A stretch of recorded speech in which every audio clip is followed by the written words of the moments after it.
Welcome to DAX Machina, with your hosts, Naoma Finn, Steve Wildman Munrotis, and D.A. Roberts. Join us as we explore writing, books, authors, and all things horror. We will delve into the sightings, reports, encounters, and tales of monsters. We will also explore the writings of D.A. Roberts along with others in the horror genre. We will investigate the possibilities that monsters may not be safely locked away in the pages of books. They might just walk among us even now. Grab some popcorn and lock the doors. It's going to be a creepy journey. Welcome to DAX Machina.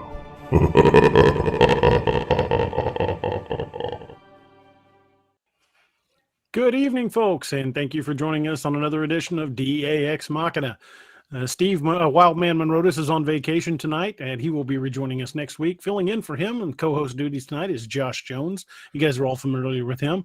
And joining us in the studio tonight is our very own Carrie Pocket Doc Davis from Dark Angel Medical, and Shane Moore, who has been on the show once before. He's going to be rejoining us to talk about Native American legends of the Wendigo. How's everybody doing tonight?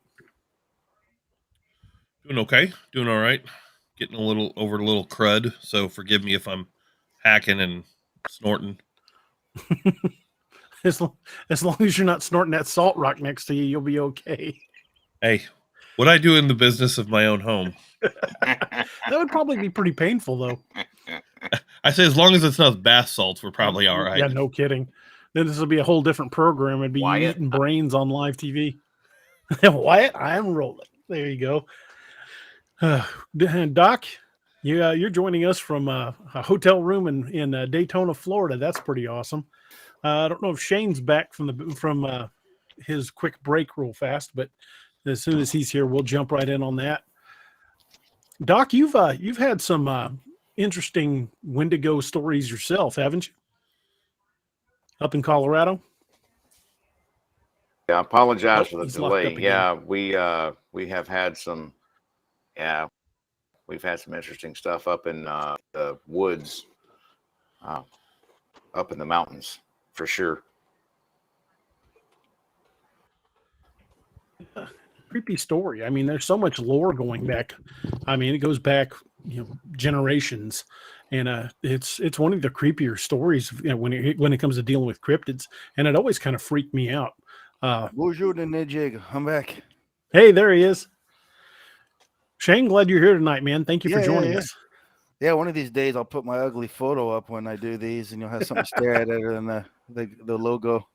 Well, I could probably do that for you. Oh, okay, there you go. Let me see if I can do that real fast. I always crack jokes. They're like when they try to do like interviews and stuff and radio shows, and I always say, "Well, I don't have a camera," and they're like, "Well, how you not have a camera?" And and I was like, "Well, it's not money. Like you realize, like I'm a pervert. You realize what I do with a camera?" Like, my goodness, everybody be getting the dick pics. So I don't do a camera. I make that joke, but no, I wouldn't really do that. But no, I got a face for radio, so I don't ever worry about a camera. Yeah, we can't change his avatar, unfortunately. Yeah, I thought I could, but I guess I can't. Patty, thank you very much. Happy Turkey Day, everybody. If you guys know, go ahead. Say, can I change my avatar? You should be able to. Yeah. If you look over to the left, there'll be 3 little dots next to like the little Wi-Fi bars. There you go. Yeah. You should be able to put up whatever image you want within reason. Where's my Andy Dick photos? I was gonna tell everyone if you notice, Patty did a super chat, which is super great. If you are on the PC, just below the chat bar, there'll be like a little gray $sign. If you're on mobile, it's actually in the chat bar itself at the end. If you tap that, you can support the channel. It's a great way to show DA some support. It helps fund a lot of the stuff that we do beyond the books, like the Discord. It helps us spend a lot of time doing a lot of stuff you guys don't see. We were just talking, me and DA were talking about it today, just like, man, we do a lot of stuff. Yeah, a lot of hours of prep go into doing a show. Yeah. So, yeah. that super chat is super helpful. So don't be afraid to hit that and show your love. Well, Shane, I want to just jump right in here with just kind of put you on the spot. What are some of the legends that you know surrounding Wendigo? So there's a lot of legends with Sub-A and Wendigo with our culture, and they really they vary from region. So I'm Turtle Mountain Band, Little Shell. So there's some variations there, but most of Wendigo are legends. It involves ripping bodies apart. They couldn't go to the land beyond the sunset if their bodies were torn apart. There's some cannibalism in there, but for us though, we Indigo, where most of the story mostly was, there wasn't just one, there were many, right? And they were very fast. They could move as fast as the wind would blow. And there we have legends where we would try to make bets with them and try to beat them in a race, and we would lose, and then more bad things would happen. But almost always it was tied to the negative effects of colonialism. It would make our people forget. We could remember our traditions and things of that nature. So really, there's the Wendigo wasn't so much like the Marvel comic character, Wendigo. Yeah. It was more of an overall shadow cast by, is our boogeyman, if you will, our catch-all, the things that you could apply to anything bad in our cultures. That's really kind of an interesting interesting change, because so much I'd heard about it, it was just basically this unstoppable monster. But it's always fascinating to me to hear the different aspects and how it was viewed in different parts of the world, or parts of the U.S. and Canada anyway. Sure. It's just it really it's one of the ones, because if you look at it from a cryptid standpoint, it's one of the things that truly frightened me about a possibility of it being out there, because it's kind of terrifying. Sure. Well, I think any cryptid is terrifying, really, to me. Yeah. I mean, we chatted before about the last time I was on about and I always forget the Gargantuopithecus. I'm probably saying that wrong. Gigantopithecus. Yeah. So those, that one is terrifying to me. A 10-foot orangutan, it probably could rip you apart pretty easily. Yeah. Unrelated, I changed my avatar, but it didn't change. Huh, that's weird. It shows it when I hit change avatar. Let me try it there. I don't know. I'll keep fiddling with it. Okay. I'll credit it to the car crash. Yeah, it kind of freaks me out that Wendigo, the sightings seem to be on the rise. People are claiming to see a Wendigo type creature in far more places. When I first started researching it, it was originally thought to be like along the Canadian border and up into Canada, but there's sightings down in Colorado. There's some been down in the big thicket area of Texas. It's really kind of weird how it's starting to appear in other places.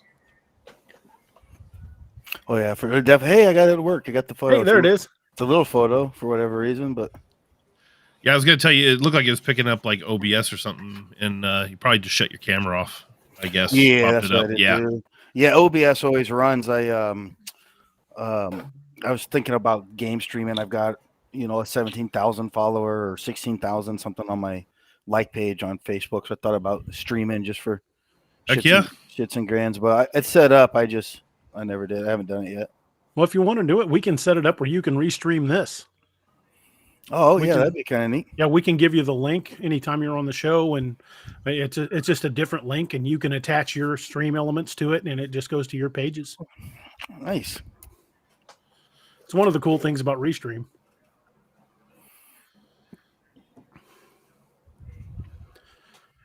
Doc, are you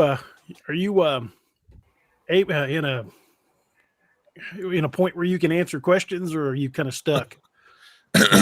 You keep your image kind of keeps freezing up. Yeah, so He grinned at we'll me. see. We'll see, huh? Josh, you said you wanted to ask about Wendigo Psychosis. Well, yeah, I had been doing some reading on it when I was brushing up on the Wendigo, and I love the cryptids as well. I'm digging into it. I'm writing my own book about one, but I'm also, just like with paranormal, I'm always fascinated by the, how would you put it, the non-actual side, or what you think it is, like the mental aspect of it. So when I dig into like paranormal, I always try to eliminate everything it could be before I jump to paranormal. And so when I ran across the Wendigo Psychosis, I found it fascinating. And it basically, like a lot of different things in the past, and mythological things are also applied to different types of psychosis. Wendigo has one as well, and it's basically tied around cannibalism. Oh, hey, Ozark Yeager super chat $5 from Joplin. Awesome, thank you. Appreciate that. So one of the recorded accounts is from the Jesuit relations back in 1661. I'll take a look at that here in just a moment. Back in 1661, some Jesuits were visiting up through the Canadian natives and trying to witness and do conversions to Catholicism, and they ran across they made a notation. If you want, I'll just read it, what they wrote. Yeah, cool. You talking about Odaemin?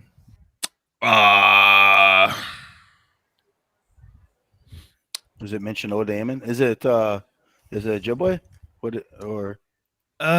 It doesn't. Let's see. Historical accounts retroactively diagnosed Wendigo Jesuit relations. It didn't say who, at least in this article, who they were visiting. Possibly the Cree?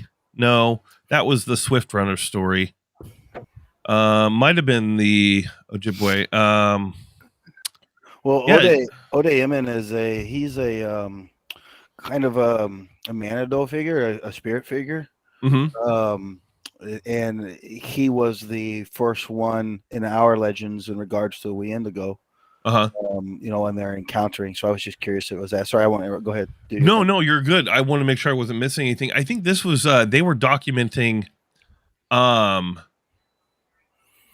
cases of cannibalism that was happening in one of the places they visited, and said what caused us greater concern was the news that met us upon entering the lake, namely that the men deputed by our conductor for the purposes of summoning the nations to the North Sea and assigning them a rendezvous where they were to await our coming, had met their death with a previous winter in a very strange manner. Those poor men, according to the report given to us, were seized with an ailment unknown to us, but not very unusual among the people we were seeking. They were afflicted with neither lunacy, hypochondria, nor frenzy, but have a combination of all of these species of disease, which affects their imaginations and causes them more than canine hunger. This makes them so ravenous for human flesh that they would pounce on women, children, and even men like veritable werewolves and devour them ferociously without being able to appease their glut, their appetite, even seeking fresh prey. And the more greedily, the more they eat. This ailment attacked our deputies, and as death is the sole remedy among those simple people for checking such acts of murder, they were slain in order to stay the course of their madness. And it reads rough because it was translated, into English, but that is fascinating to me because they're describing like a group of people committing this act, and I don't know, it's crazy. Well, and for us, the Odaemin and the Wendigo were they kind of went hand in hand. So he was, the people were sick, and Odaemen, he traveled to the land beyond the sunset, and he talked with the spirits, and and they talked about what was causing the sickness, which was the Wendigo, and Right. the Laura doesn't really, for Ojibwe at least, doesn't really dive into so much in cannibalism, but definitely in bodies being ripped apart and etc. And there's a lot of stories. I would have to I'd have to ask my family more specifics. I remember them being mentioned, but it wasn't it wasn't like it was a study thing. But the Wendigo was definitely he was in charge of colonialism and the negative things that come from that. He his powers were depression and suicide and bad parenting and drug abuse. Essentially, he was the boogeyman and the catch-all for all the things that were bad. Kind of much like Christianity uses Lucifer for, and so and then there were stories about people that raced Wendigo and to try to make him where he would go away. And there were many of them. There was more than just one Wendigos, but there was one mention with Wendigo with cannibalism, but it was more about just eating children, or tearing them apart, because if their bodies were torn apart, they couldn't enter the place beyond the sunset, which probably was a veritable heaven. Right. Mark Napier in the chat room asks, we all know about the deer skull headdress, and other than that, describe a Wendigo. Well, for our culture, he's a boogeyman. There wasn't really a specific monster version. It was a Manitou is a spirit.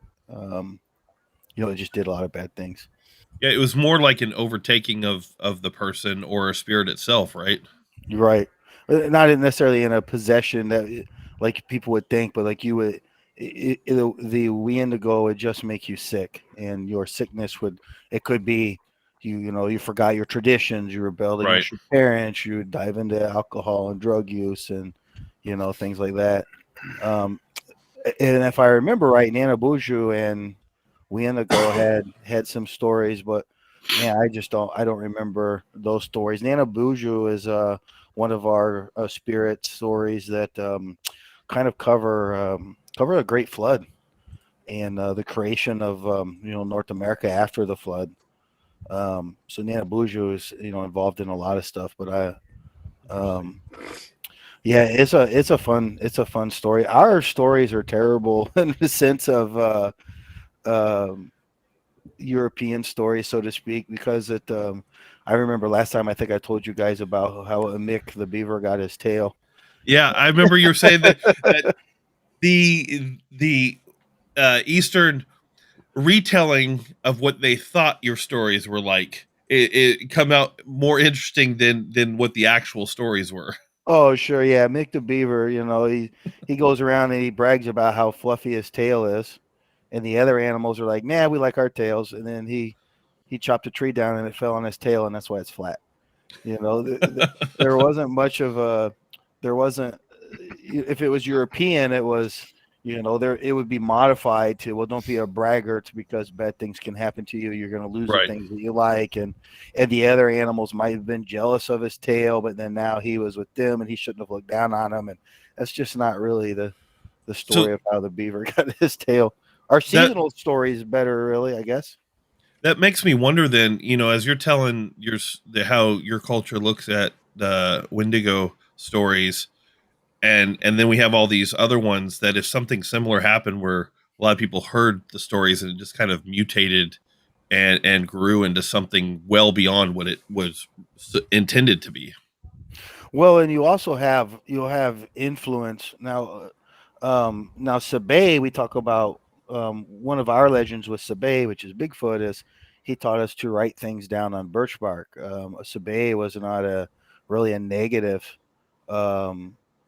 figure in our stories, and there of course was more than one Sabay, but going to birch bark and inspiring our one of our elders in what they call the time of the grandfathers. But when we left the Niagara area and went west, and we around Minnesota, and we were he said he saw a vision, and we have to move west until we found the land where food grew on the water. And of course, he was talking about wild rice.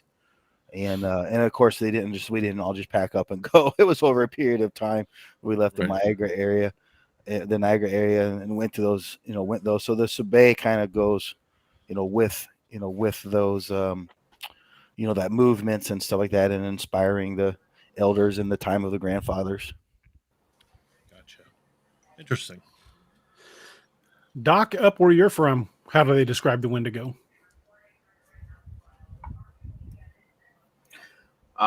Emaciated, and from the left corners and on that area, they kind of went along the lines of the shaman who had went into who had gone dark, almost like the skinwalkers, and they have a insatiable desire for flesh. And my daughter went to a camp one year up in the mountains, up towards this area called Winter Park in Colorado. They had said they'd seen Wendigos up there. So even the counselors were like, don't go out.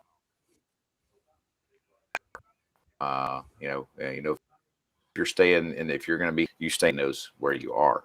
So I've been out here, and I didn't hear about them until just a few years ago. I wrote the book on them, and the angry sex with the snowmobiles.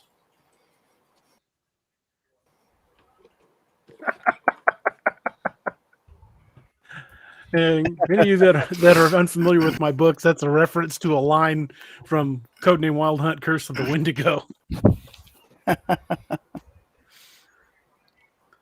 That cracks me up. I love that line, and I can hear you saying it in your accent just every time I read it. So then with so many different, like with the Bigfoot and the Dogmen, there seems to be a lot of consistency in the stories. There are some differing, especially like different breeds of the Bigfoot, but there's still a lot of similar, aspects. With the Wendigo, we're seeing a lot of variation in not only description or behavior, or even in the case of different tales of where it came from.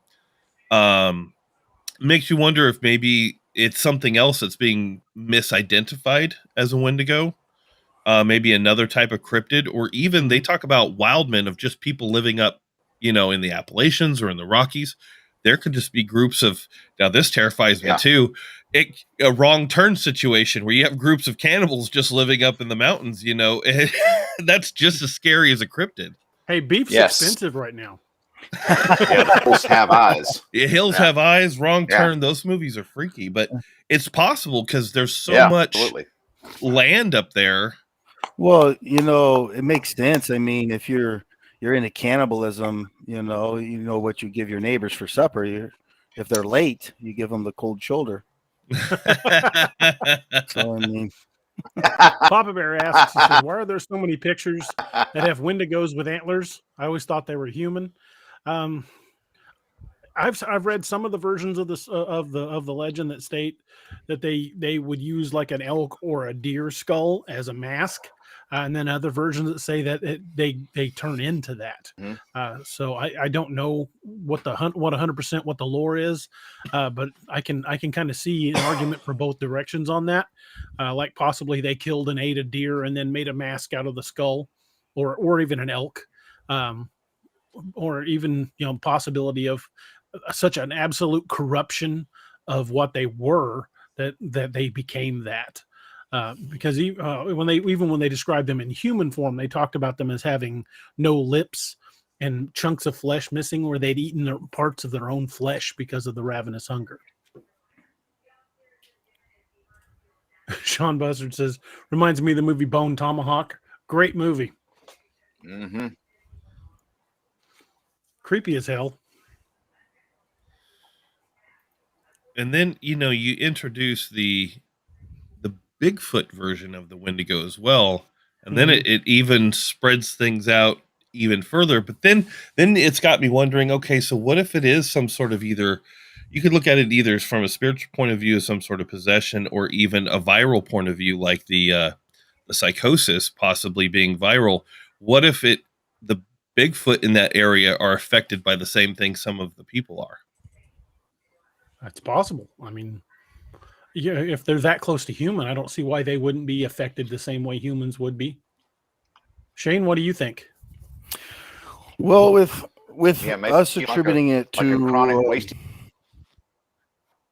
yeah, with us attributing it to a spirit that would infect people, that would cause them to be cannibals or to do bad things or be sick, and it definitely, as far as our lore, to me, the Wendigo would be definitely more of an illness, or some sort of change in a person that would, cause them to do bad things, whether it was rip people apart and become a cannibal, or whether it was just turn against our ways, that sort of thing. Mm-hmm.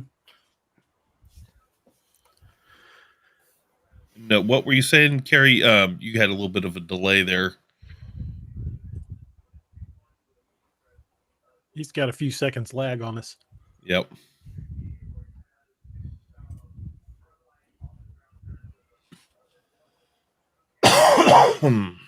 He may have just outright froze. May have. Just like I said, there's so much variation that had me wondering. Well, when I was doing research for Curse of the Wendigo, it wasn't that I couldn't find information on the Wendigo. I found so many different versions of the story. I kind of had to pick and choose what I wanted to use for the story. Oh yeah. Carrie said parasitic infection causing psychosis, chronic wasting disease. Yeah. Well, there was that case just not that long ago of the guy on the bus in Canada on the Trans-Canadian Highway. For some reason during the middle of the bus ride, started eating one of the other passengers on the bus. Hey, when you got to eat, you got to eat. It's a long way to the next stop. You know what? What's that? He's really delayed and choppy. Yeah. Well, the thing is the guy that did it, they locked him in an asylum, and I think he's already out. If I remember what I read about it.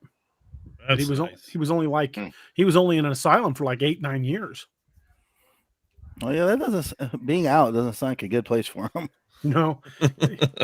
He killed I think the guy was in his late teens or early 20s and just started lopping pieces off of him and eating him. And when the police finally took him down, he had Ziploc bags of chunks of flesh that he'd cut off and stuck in his pocket for later. A little road food. That's terrible. Nope. Yeah, it's a big nope. Where does that get fun? Ugh. I've been pretty hungry before, but I've never looked at the guy next to me and went, "There's a lot of meat on that leg." It just never happened. Well, in a cannibal's house, if you don't like your neighbors, you just scoot them to the side and eat your veggies. That's funny. If it wasn't for bad jokes, I'd have no jokes at all. I'm right there with you. You were saying that what was the word you used for we lost Carrie? Yeah. What was the word you used for Bigfoot? Sabe. Sa, S-A, and then apostrophe and bay, B-E. Sabe. Sabe. I'm always finding different words. I mean, it amazes me that every tribe has a different name for it, and they're all describing basically the same creature. Mm-hmm. Do you mind if I ask you a question about your heritage, Shane? No, you can ask me anything. Are you descended from the same indigenous people that created Cahokia Mounds? No, so we were Mississippian as well. I'm Ojibwe, Little Shell. So we're Ojibwe is Chippewa. So Chippewa, and it kind of it's some etymology there in the name. I'm also Cree. So my grandmother's Little Shell Ojibwe and Cree. Her family, so be my great grandfather was Cree, and then her grandmother was Ojibwe, so she is Ojibwe and Cree, but she's a Little Shell, and then my dad's a Little Shell. Turtle Mountain Band, and Turtle Mountain, of course, is extends from northern Minnesota to southern Manitoba, the Turtle Mountains in that area. So we're from up around in there. I was just curious. I mean, I know you live up close to the Cahokia Mountains. Have you been out to those? Yeah, I've been out there. It's interesting. It's definitely interesting. It's neat to go and look at. It really provides a lot of archaeological evidence to things that we kind of knew already and on trading. Like, even in when we chose white names in our, we chose more French names. For example, my grandmother's last name is Gardapi, so they were more French names when we chose white names because we interacted with the French fur traders a lot. But what's interesting is you'll find a lot of influence in our tools and stuff. You'll find Norse influence, sometimes outright Norse artifacts, which really throws the archaeologists in a loop. But we traded, so the Cree were always on. They would trade out from the East Coast and bring it to us, and then we would trade, and then it would go down to the other Mississippian tribes. So if you go to the Cahokia Mountains, you'll find artifacts that are definitely Norse, and you're going to find artifacts that are definitely Mayan and Incan, and it's because we all traded with one another up to Mississippi. So the Mississippians, traded up and down the river. Shane, are you familiar with the Heavener Rune Stone? Maybe. Tell me more. In Heavener, Oklahoma, they found a Viking rune stone that dated to the 893, which would put it 600-700 years before Columbus ever set foot on North America.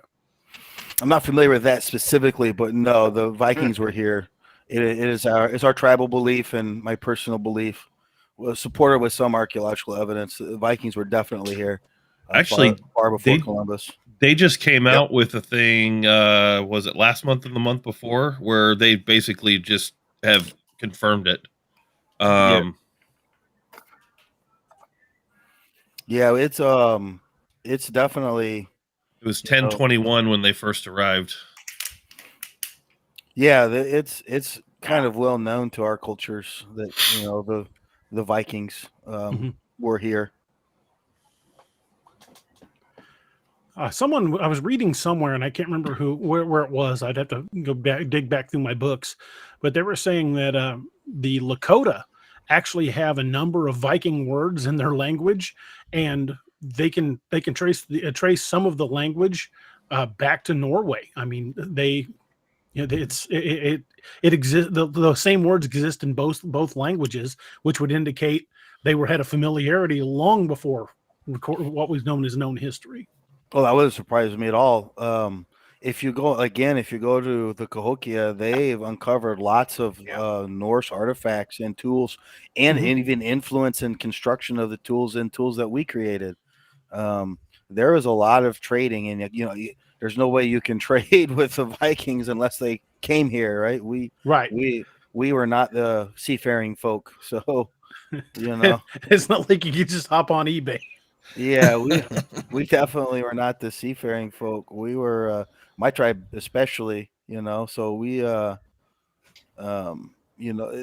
really no other explanation other than the biggest clue to me is the design of tool construction, the similarities that were adopted from the other tools is a big one for me. I mean, you can find an explanation on how a tool was here.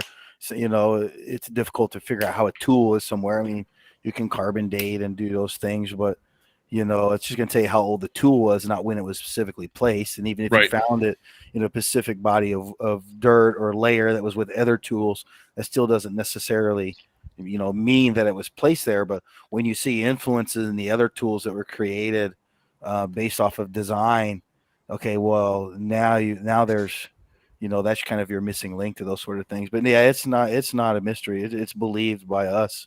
It's not a mystery at all that the Vikings were here far before Columbus got here. That doesn't surprise me. I read a joke one time Look that's at kind of some of the stuck with me. construction of the housing. It's like and the similar construction. It's a very Norse in construction. Similar construction of in the boots, like how they created the wrapped leather and fur boots. What I was saying, I read a joke once that cracked me up. It said in the Olympics of 793, the Viking rowing team took gold at Lindisfarne.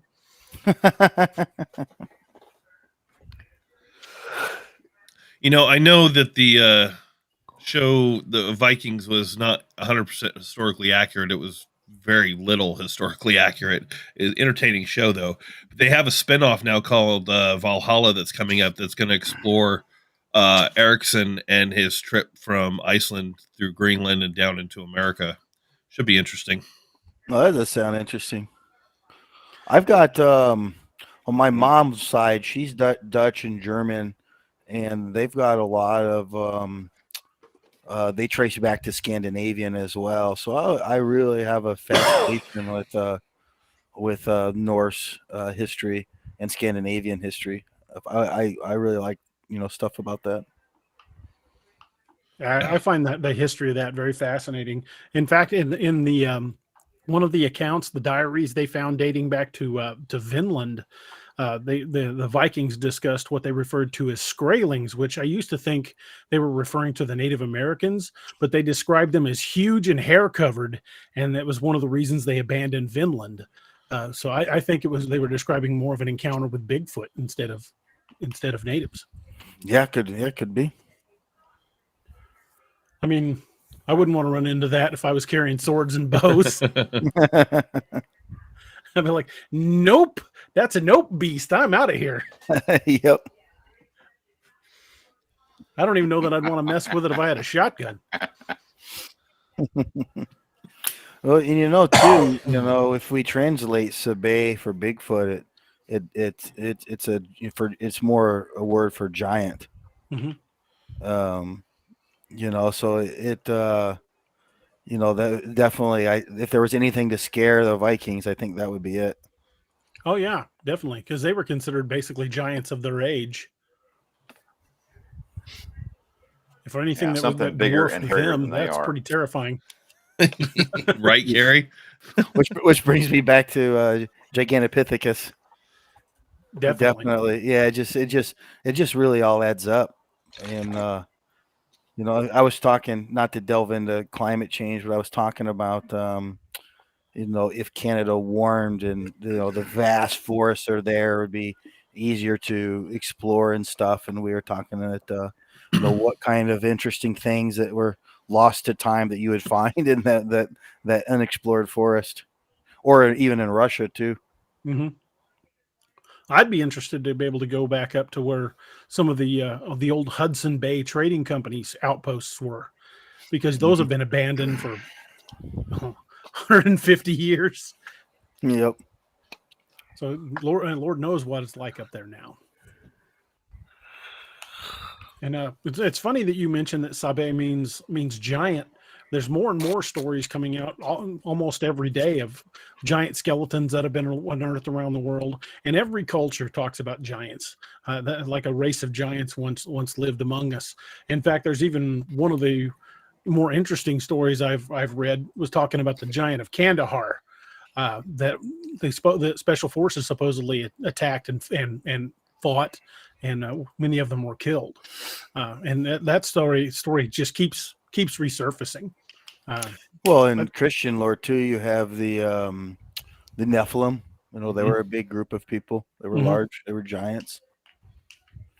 Very much could be one and the same, as far as just a different name for the same being. Sure. Miss Chef Yoda has a question for you, Shane.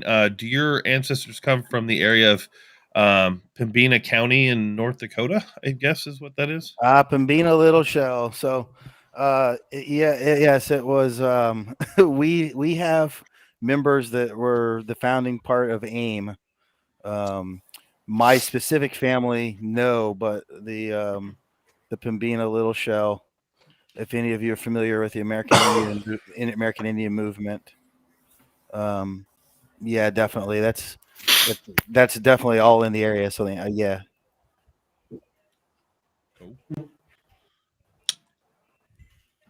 We brought up the Norse, and since we're kind of talking about Wendigo and stuff, it makes me wonder if some of their legends, like the Jotuns and the trolls, might have been some sort of subset of cryptid or giants.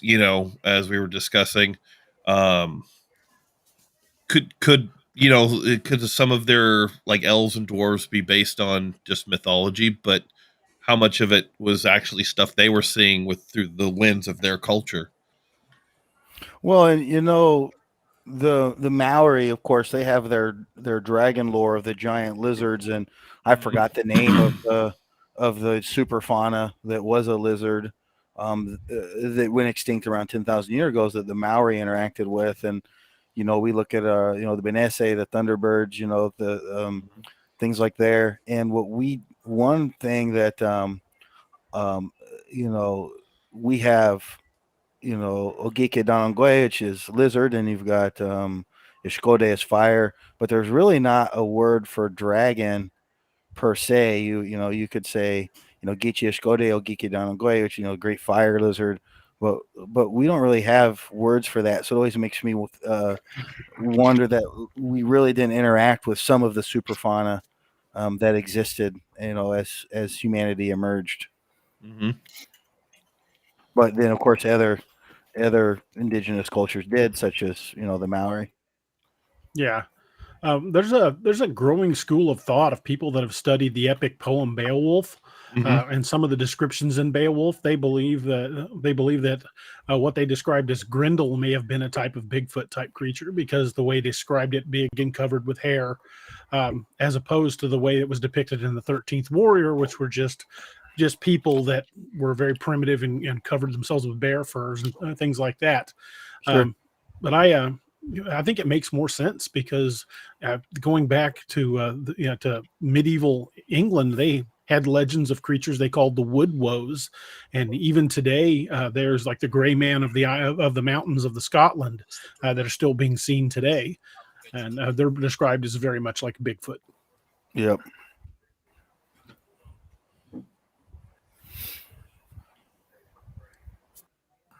Mark Napier says sort of like the Draugr. The Draugr were more of an undead, like a zombie, very much like a modern zombie.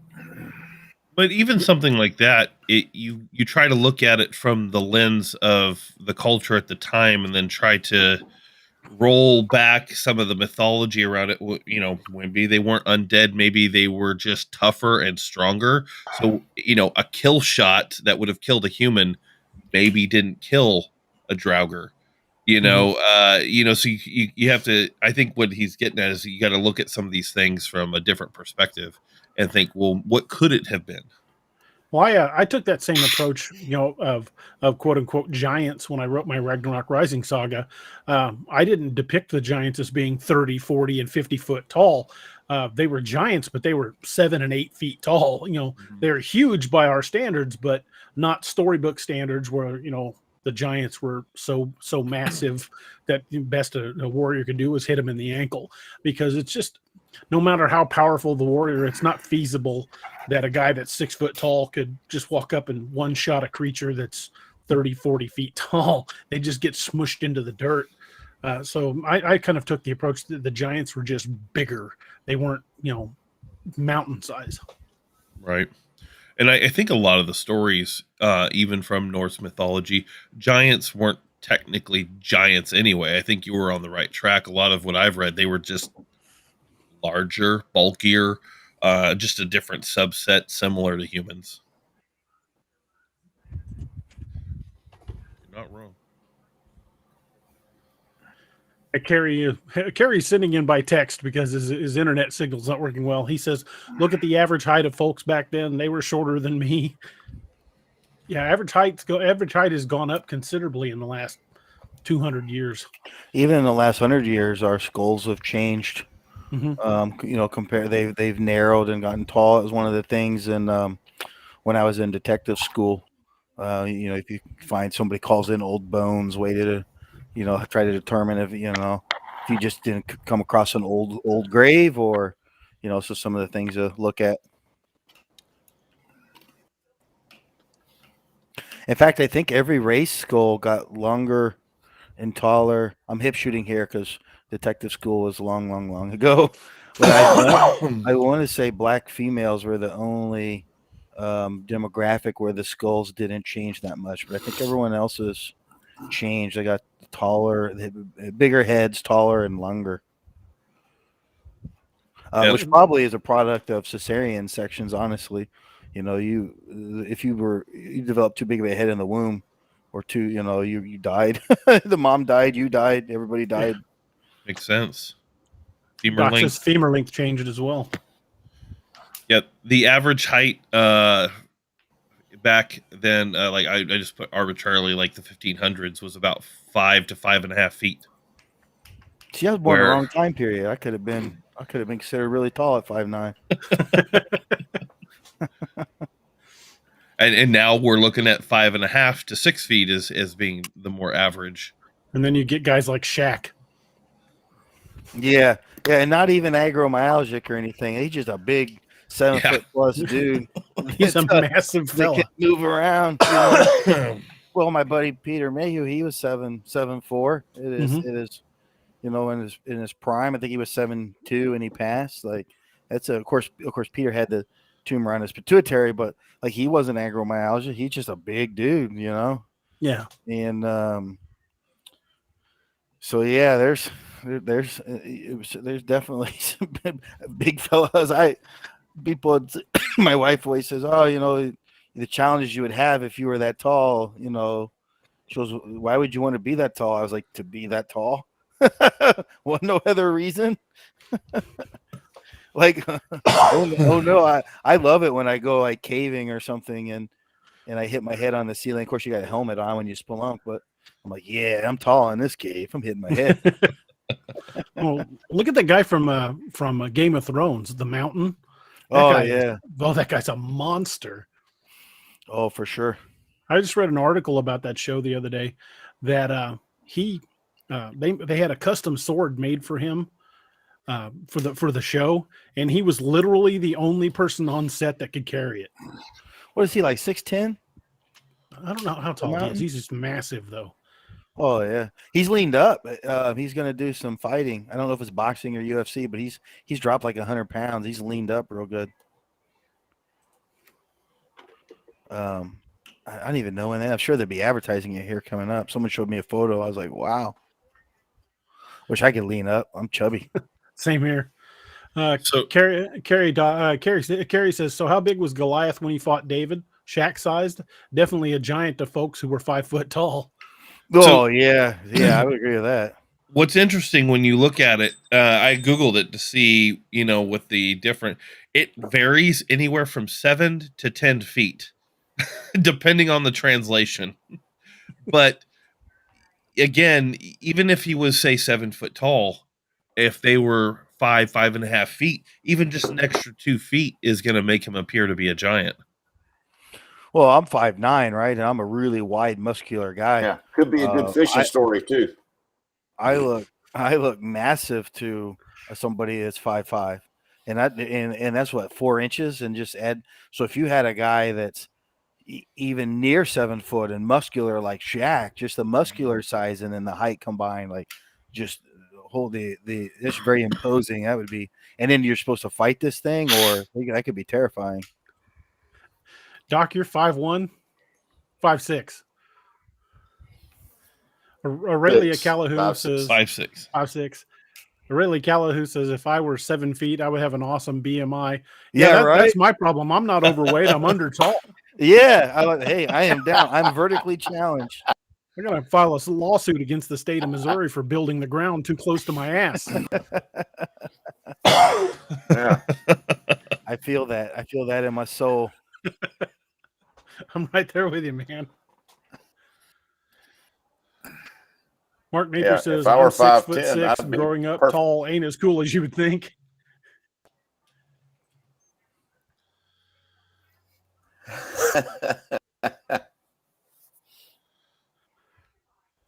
Ace Banner 007 says, hey, DA and panel, hope you guys are having a great night. Thank you, sir. So far, so good. We're having a good time. I put some coffee on. I think I'm going to go grab some coffee.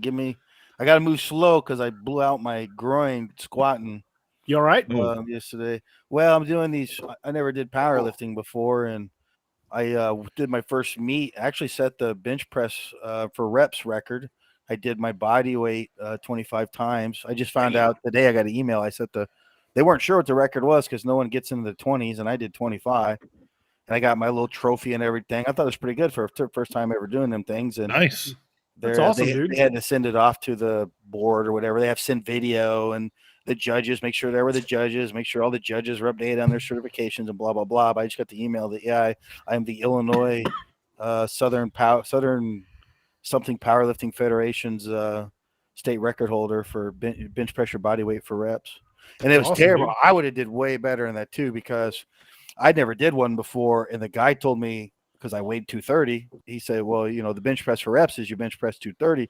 Well, I thought no matter what, you're benching 230. So I carb loaded all week, man. I was eating toaster strudels, and I had like 3 coffees and 3 sausage egg McMuffins on the way down there. Like, I was like, I'm strong. Like, I'm heavy. I'm going to get a couple extra 3 or 4 reps. And I get there. They're like, nah, you got to do your body weight. So you're normally 230, huh? And I go, yeah. It's like, well, you got to bench 240. And then it's kilo translation because it's all, Olympic set base. So there was no direct 240 translation. And of course, they rounded up. So I had to bench 242. So I did that. I had to bench 242. I did that 25 times. So I've been training to do more weights, different exercises. And I was on the hip sled. And I've been trying to get 790 for 6. And every time I go to do it, I strain my calf one time. I'm old too, guys. I'm 46. So, so yesterday was going great. And my 3rd attempt at it, I hit, 3rd rep, 4th rep, just getting the 5th rep. It was going strong. I was like, I'm going to get 6. And then all of a sudden, if like someone shot me in the groin with a shotgun, I tore that muscle. It wasn't a complete tear, but it messed me up. I had to crawl out from under the thing, all embarrassing in the middle of the gym. But in any case, long story short, I'm going to grab some coffee, but give me a couple minutes because I'm not moving real fast. Yeah. You know what? I almost would have rather did that than mess up my groin. I'll be right back. Well, since we're got a few folks stepping out for some coffee. Blow out his O-ring. That's just hurting to make me even thinking about it. But since Josh and Shane are stepping out for a quick cup of coffee, I'm going to go ahead and play a commercial from our sponsors, which is Mr. Kerry Pocket Doc Davis here over at Dark Angel Medical. And once the commercial's done, I've got a little announcement for you folks I think you guys are going to like. So here we go with the commercial. Everybody, this is Kerry Pocket Doc Davis from Dark Angel Medical, and you are listening to DA Ex Machina with DA Roberts. You may recognize me or some of my products from Dark Angel Medical in some of the Apex Predator, Lakeview Man, and Wild Hunt books, and you can get those products at www.darkangelmedical.com, along with training classes on how to use those products and save a life. Shoot us an email at info@darkangelmedical.com and be the difference. And folks, if you're thinking about picking up a Dark Angel medical kit, I can't recommend them high enough. I've carried one of their kits for years as a cop, and I can't imagine going out without them. And this new kit is absolutely awesome. If you notice, there we go. It says Team Odin right above it. These are special kits called the Spear Kit, and you can get that with the Team Odin tab on it. And something that Pocket Doc was so awesome to do for us. We here at DAX Machina get 25% off if you use this code Cryptid25 for 25% off. And I mean it, folks, they are the best kits in the business. I don't go anywhere without one.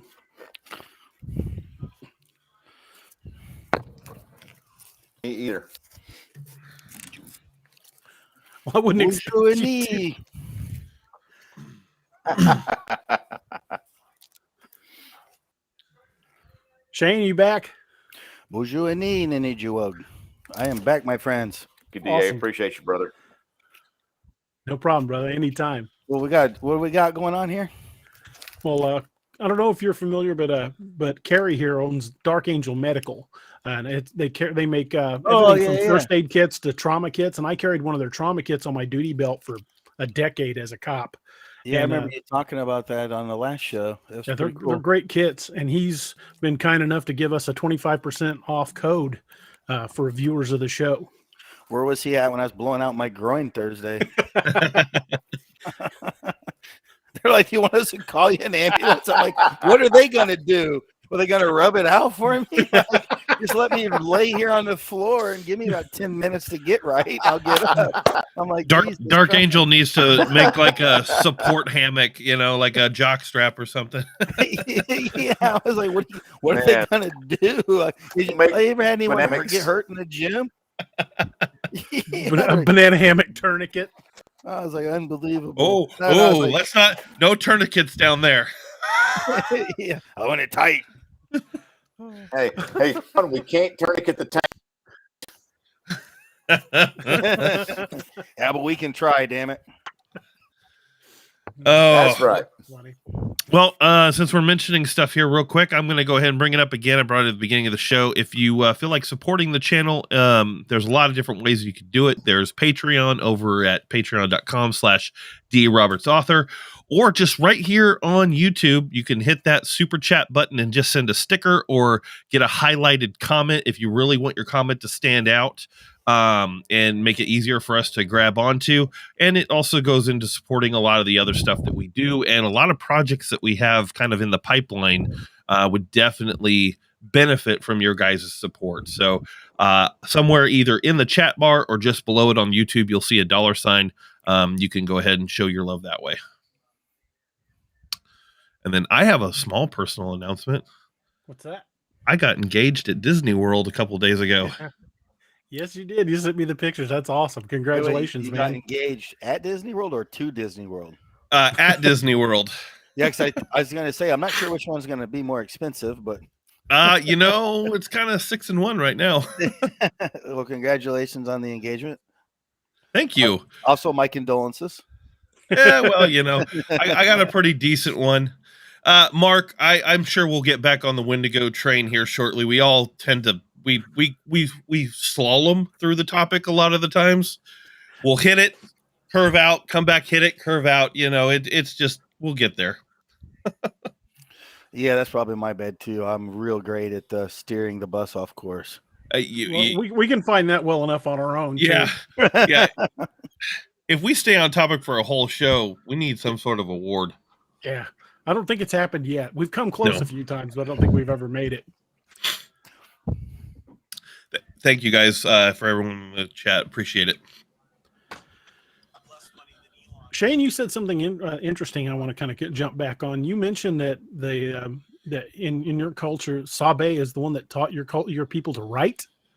Well, yes and no. So Sabe Bigfoot wasn't really much of a scary figure, right? So the time of the grandfathers, we had an elder, that he was the one that kind of said, "Oh, you're gonna get things down your petroglyphs on birch bark, and you'll inspire us. We will move west to where the food grows on the water," kind of thing. But the spirit, the lore is that the spirit that gave him these inspirations was a Sabe, and of course, that can vary, but that's the kind of the thing that one of the elements, one of the stories of it. Gosh, I'm trying to remember what his name was. I think it's like Magikalis or something like that. I can't remember off the top of my head, but he was one of the old elders in the times of the grandfathers, who we got the inspiration to write our history and stuff on birchbark scrolls and our petroglyphs and stuff like on rocks and things like that. And it was a story that was told and passed down. Magikalis, he was like a brother spirit to Nanabuju kind of thing. But Sabé's mixed in there, in regards to Magikalis. It's it's the old, the ancients, kind of like you see in other stories with their lore and the ancient, the elders or the ancestors, and then they interacted with those figures. In this case, the Bigfoots, and you see that commonly with a lot of cultures, and the people that interacted with them, were in the old days, but you don't really interact with them anymore, kind of thing. Even in Christianity, you see that as well. In the Jesus times where you had your miracles and the magics were happening, but they don't really happen now. If that makes sense. Does, very much so. Yeah, I've always wondered that too. Like, and I think that's a lot of like people who are, either atheist or agnostic in some way, or like, okay, well, how come all this stuff was happening back then, but nothing's happening now? Where did all the magic go? Yeah, and you see that in just about every human culture, really. Right. It was so fantastical back then. Now we're just paying bills and dealing with the plague. Oh, the bills, a damn Wendigo.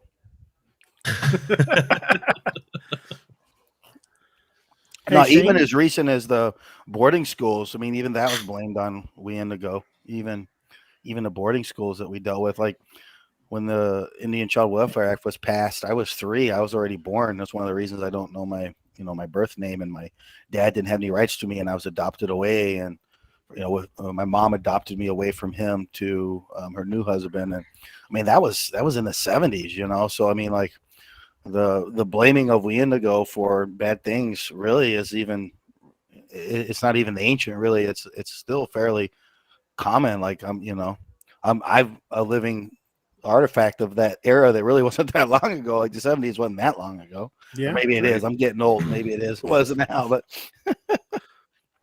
well, we're about the same age, man. We both remember the 70s.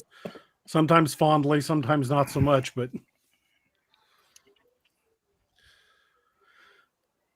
it still fascinates me that specifically with the Wendigo, how we can go from it being being blamed for bad thing, a bad spirit that's the cause of a lot of the bad stuff that's going on, all the way to a really strange antlered cannibal to basically a Yeti version of the Gugway. You have all these different things in between, and yet it kind of all kind of grouped together. It's interesting how it all kind of gets lumped into Wendigo. I agree.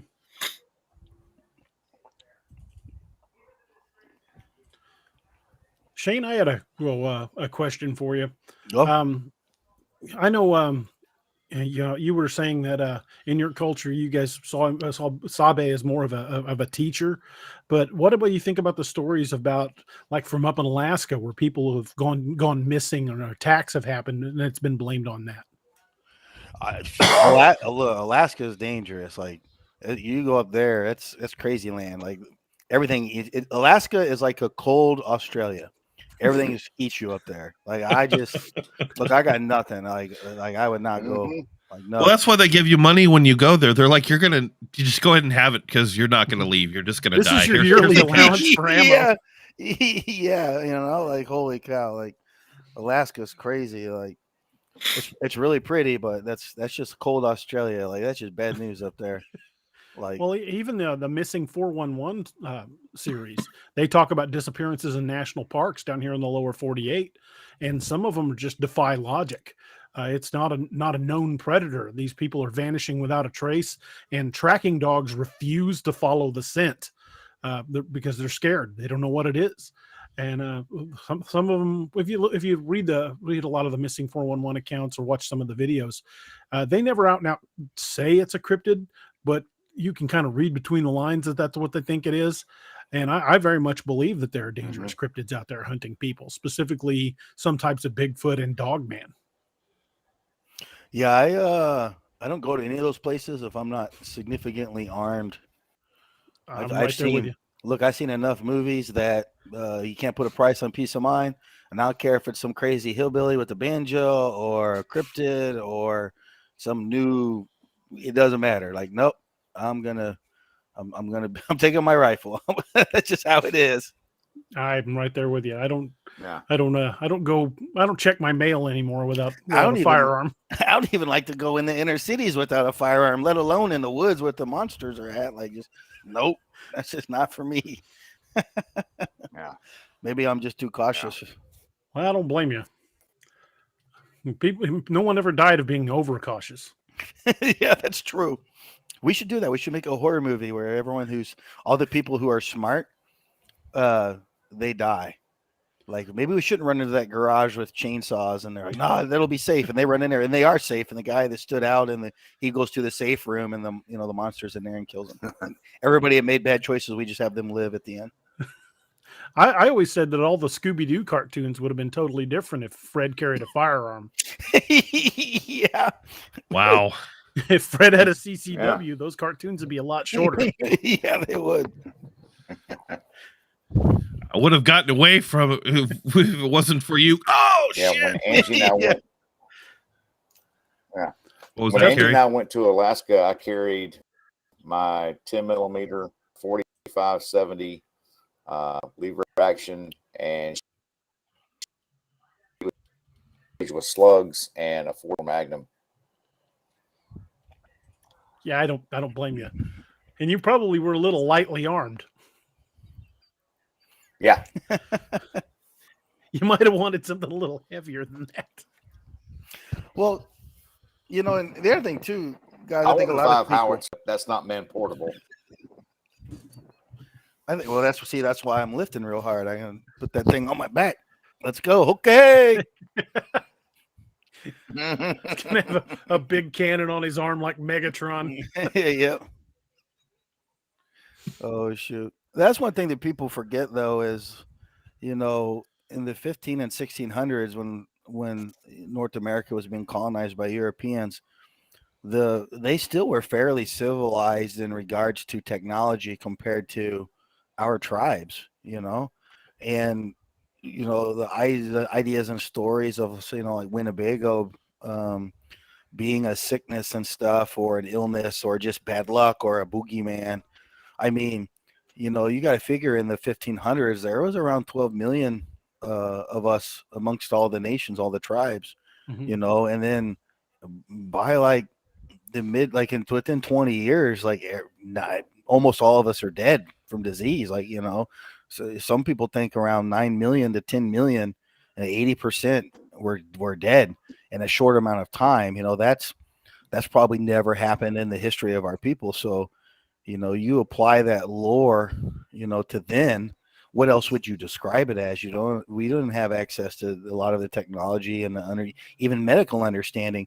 Now, of course, we had our medicines from plants and stuff that we use, but it just wasn't even germ theory what germ theory come out? Late 1700s.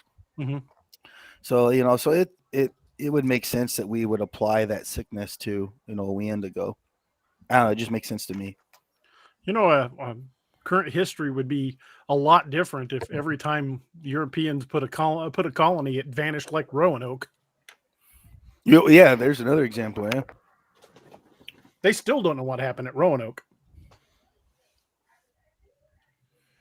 I just recently watched something on that, and the current working theory is that they just went to the next neighboring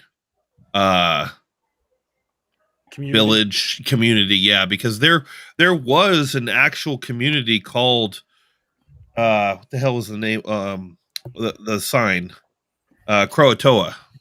Mm-hmm. There was a map that existed with Croatoa on it that wasn't that far away. And they think that people were just dying off and they were giving up, and they're like, we're just gonna bail on this community and we're gonna go over there. Whether they made it or not, who knows? But that was at least the documentary that I watched that was fairly recent.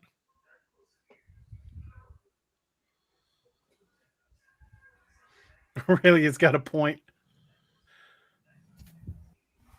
She says, really, Calahu says, they say with a polar bear, you need one bullet right between your own eyes. Now you find something that avoids.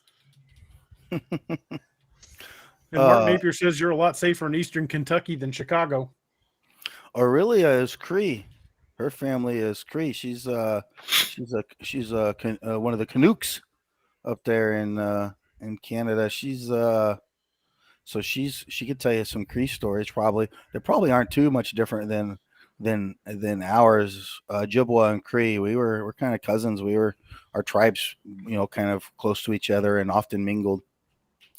Like my legal name is in Cree. It's Inaso Mahikan, but then in Ojibwa it'd be Nijo Maegan. Same names, but it's very close, very similar. Maegan, Mahikan, Nijo, Niso. So they're the Cree are really close to they're Anishinaabe, so they're just really close. So I'm sure lore and stuff is similar as well. Yeah.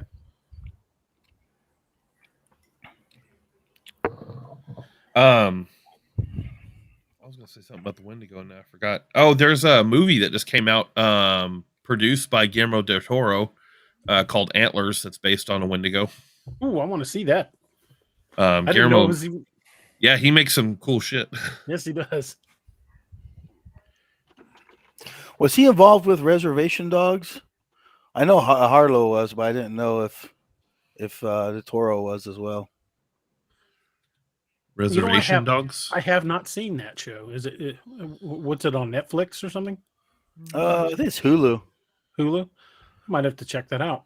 Yeah, it's a pretty fun show. At first I did not like Spirit character. I was pretty angry. They made him he's a goofy, a King Lear, a trickster spirit, or they made him as one of our warriors from Little Bighorn, and he was goofy. He's kind of a goofy character, and I didn't like him at first. I felt like they were mocking one of our great battle victories, one of our warriors. But yeah, the character grew on me. He's a really good character. He's fun, and I was like, I get over my sensitivity. And he's definitely a trickster spirit, and he says some funny shit. It's pretty funny. Carrie Davis, he texted me, says Angie, his wife, is 1/3 Creek Indian, and he's 1/8 Cherokee. Says lots of legends of hairy giants in the Creek tribes in Mississippi. Creek, let's see, I know a Creek word. Muto, MVTO, I think is thank you. That's about one of the few Creek words I know.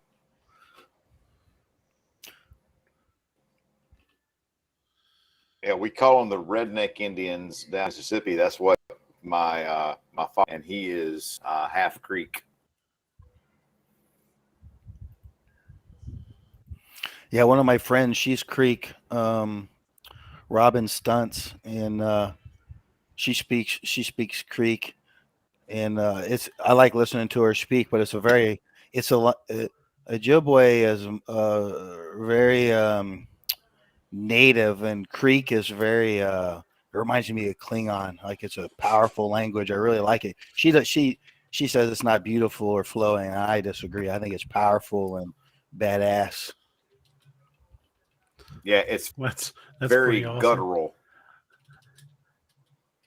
Yeah, that's what I'm saying. Like, it's like when she speaks, I'm just like, ooh, tell me more, warrior woman.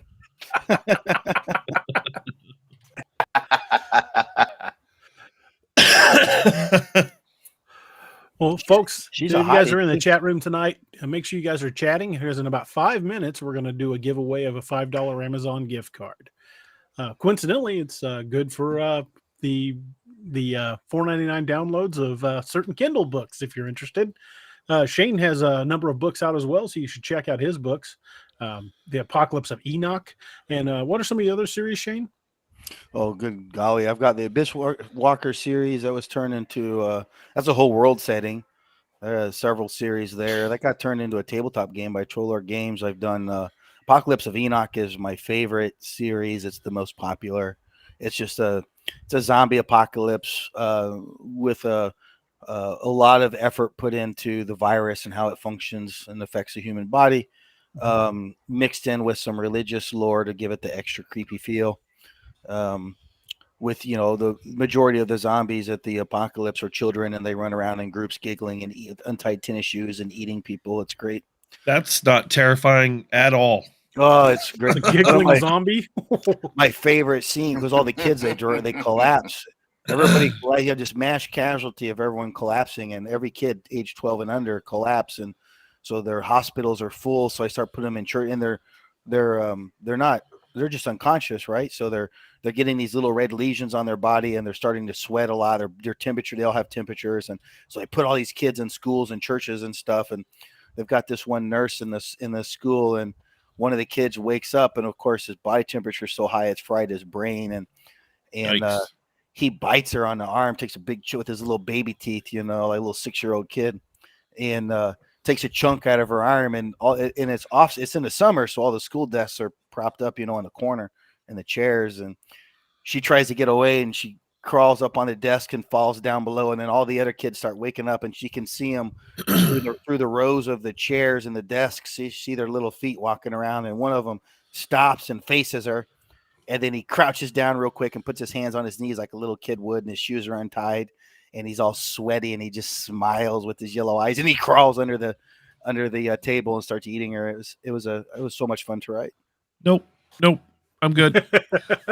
There's one of the school teacher scenes. She locks herself in the teacher's lounge, and the kids are outside giggling and laughing. Their little bloody fingers are poking under the door. Anybody that's is a parent trying to take a crap, and their kid's always sticking his fingers under the door. Just imagine a bunch of giggling, hungry zombie kids trying to eat you. Now, you've got one called Lucifer as well, right? Yeah, that's my most recent work. Lucifer, the Untold Story. I wrote Lucifer, the Untold Story is the fall of Lucifer from his point of view. Go ahead. No, I did a lot of research on that. I took bits from Islam, Jewish lore, Christianity, anything I could find that had Lucifer in it. I threw in a nod to Norse mythology. I had the Cerberus, was a Fenrir, that was his race, which I'm pretty sure was Odin's wolf. Might have been Thor's wolf. Fenrir? Yeah. Actually, it's the son of Loki, and he's a bad dude. So so I had when the Cerberus was mutated, they said it was a race was called the Fenrir. So I added in, if you pay attention, the angels when they travel, they vibrate and then shift to wherever they're wanting to go. So I threw I threw a nod to Planck's constant in there, do a little science stuff. But I actually just picked it up the other day. It's sitting on the shelf right next to DA's book. Oh, nice! It's my favorite book that I've ever done. Put a lot of effort into it. It was really reading it. It was really challenging to write, and I didn't want to make it goofy and just science fiction. Like I really wanted it to be believable that this could have been how it went down. I had a dream about it, which is why I wrote it. Awesome. It was an epic dream. Like it was goosebumps. It was just a scene. It was just one scene. I built the whole book around the scene, and it was where God was commanding Lucifer and reminding him that he was a servant, he would obey. And Lucifer extends his wings out in his fists, and his big white marbled skin, and he just screams with spit coming out of his mouth. He goes, "I don't obey tyrants." And it was an epic scene. Heck yeah. I'm looking forward to reading it. And if you don't like it, slide it under a wobbly piece of furniture. It works great. Well, folks, we're going to be giving away a $5 gift card here in just a moment. And it's a $5 Amazon gift card usable for anything on Amazon. that strikes your fancy. But if you're looking to get a book to read tonight or for the weekend or for the coming holiday, you can. I definitely recommend Shane's books. He's very creative writer, he's a very talented writer. And check out his books at the link I posted in the chat. And you can find all of mine at daroberts.net if you're interested. You shouldn't lie to your viewers like that. I am not. If you guys want to take part in the giveaways tonight or any night, make sure you're a part of the moderated chat over on YouTube. So if you're on Facebook or Twitch, if you just want to jump in for the giveaway, pop over for just a few minutes, throw something in the chat. It could be anything. I call it monkey rolling on the keyboard, or say hi to us here on the panel. You just got to be active in chat with at least one comment, and it'll put you in for the drawing. Hey, there, werewolf is always good for a monkey roll on the keyboard. Oh, and we'll do that here in just a moment. Give people a chance to jump in. Susan Parsons. I'm glad you got the hat. Awesome. Sweet. And then we sent out a copy of the journal, and that got delivered as well. The awesome. Wild Hunt Journal. So after the gift card giveaway, All Tower Media will sponsor another journal giveaway. Awesome.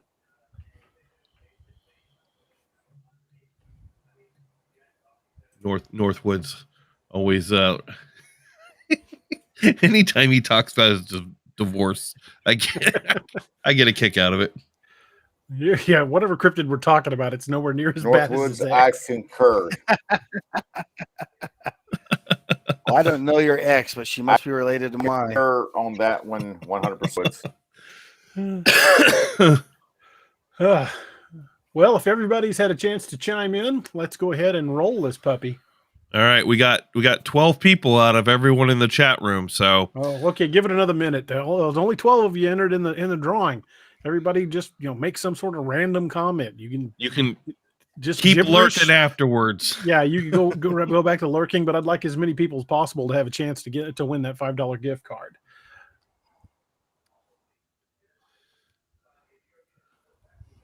All right. Well, everybody wants Lanita to win. Yeah. Yeah. Well, good luck, Lanita. I hope you get it. Oh, all right. So give it just another second or two here. And my guess is random. That works. It works. Werewolf, me. Yeah. Get a few more comments in there. There we go. It's jumping up now. We've gotten several more. There we go. Hey, Patty. Thank you. Super chat for 10 says, "Come on, people! Don't you want to win?" Kelly Wilkins says, "I'm just here for the pizza talk." Oh man, pizza sounds good. Killing me over there. Pizza. All right, we want to go ahead and roll the first one. Let's roll it. Let's roll that beautiful bean footage. All right. Now, again, Tony and Kelly, just remember, if you ever want to be a part of the giveaway, it does not pick up on Facebook chat. So it's only in the YouTube chat. Here we go. Ivy Ray. I think she's won before. Awesome. Ivy Ray won the $5 gift card giveaway. Ivy, contact me either through Facebook or email me at daroberts@daroberts.net, and I'll get that code to you right off the bat. As soon as you get me, contact me, I'll get it right back to you. She had a question for you too. It says, "Can you name the different villain factions in the Ragnarok series?" So the two main factions are basically just the giants from Norse mythology. There's the frost giants, which are the God dang it! Just drew a complete blank. Well, they're all both groups are Jotuns, but it's the frost giants and the fire giants. The fire giants are the Eld Jotunar, and the frost giants are the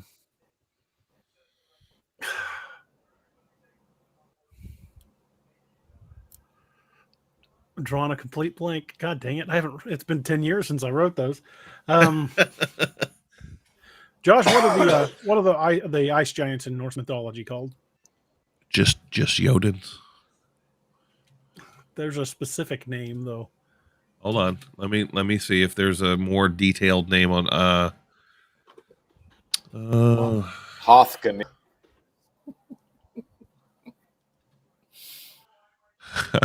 I just got that. Yeah, I got Jotun. I'm not getting anything beyond that.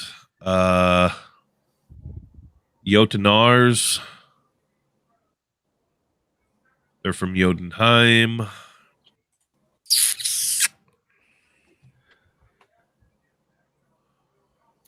I don't know, bud. Give me just a second. I will pull it up in a book.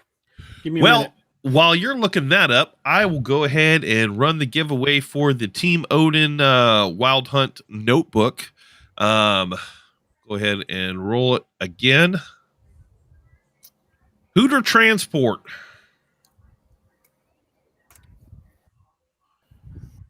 Hooter, if you want to send, you can shoot me an email at josh.jones@alltowermedia.com. I'll get that sent out to you. Just send me your address information and we'll get that shipped out to you.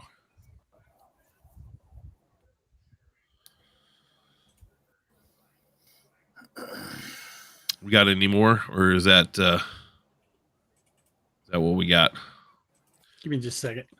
Ivy, the Einherjar were the chosen of Odin. They are like the elite soldiers of Odin is the better way to put it. Oh, you want to do a hat giveaway, Carrie? Yes, sir. All right. We'll go ahead and spin that too. Troy. Just Troy. Like Prince.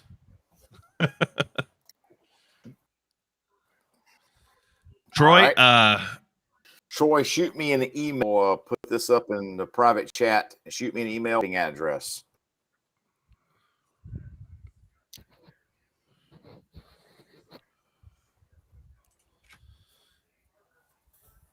Book 6, no giants yet. Well, you may have met giants, werewolf, just don't know it yet. Because I think by book 6, there were already a couple that they've encountered. They just didn't know they were giants.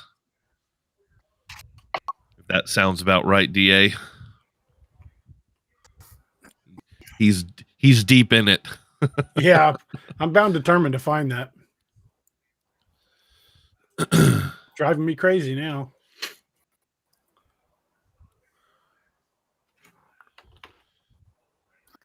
Hey, Josh, I just sent my email address to you if you want to, Troy, to send to me. Pat, thank you. What's that? I'm sorry, you broke up quite a bit, Carrie. I see your email in private chat. Yeah, please send that to Troy if you would. Okay.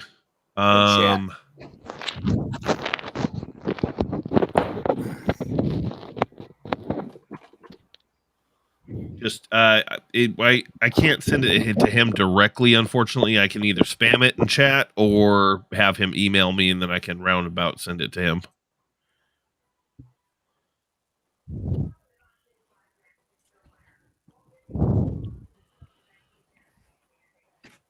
Okay. All right. So Troy, I'm going to post this in chat.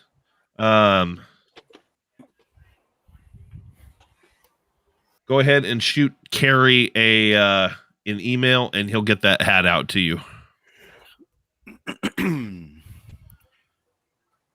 Josh, All right. I might be pronouncing it wrong, but it was the Hrimthursar. Spell it. Hrimthursar.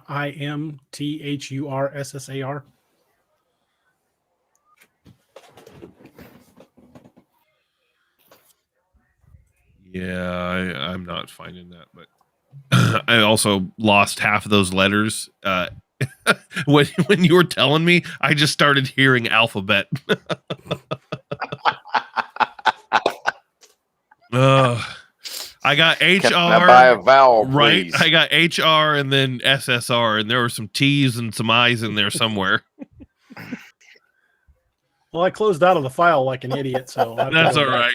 That's all right. But that answered her question. We got, and then, well, you also have the human, the Freeman, right? Well, they weren't Norse. They were just made up. Well, I don't know if she specifically said Norse, just villain groups. Oh yeah, well, the Freeman. That's kind of goes without saying how to pronounce that. Were those two guys? Now, again, you wrote this 10 years ago, so I don't know if you remember this scene. But the two guys that were in the abandoned house that had the zombie tied down, you know what scene I'm talking about? Yeah, They were enjoying themselves with the. Yeah. That was like so. I read that and I was up. like, these dudes are messed up. But it seems like something some meth heads might do. So Yeah. it fit. It fit. All right. So we got giveaways out of the way. We're gathering information for that. Wendigos. Yes, definitely back to Wendigos. What else we got on Wendigos? Terrifying. Yeah, they are. So I think the question now is, since we do have all the spread out information, should they be now reclassified? Because we have so many different in the categories. Should some of these be reclassified as different cryptids? Because we have the emaciated, like, you can almost call them like fast zombies or cannibals. Then you've got the Bigfoot type. You've got the type with the antlers, and then you've got the spirit type that's, Shane brought up, that's possibly causing a lot of like bad choices and different bad things going on in someone's life, causing them to do terrible things. So we've got all these different things that are all be calling Wendigo. Should they start be broken up? Because like you said, when you researched it, you almost couldn't find the information that you wanted. I ran into the same problem when I started looking up Wendigos. I'm all over the map. I couldn't find a specific thing that I could research. Well, I found lots of lore. Plenty of things. Ooh. What was that, Carrie? There's a species, you have a sub. And maybe the Wendigo, you have like this species and you have subsets in there. Mm-hmm.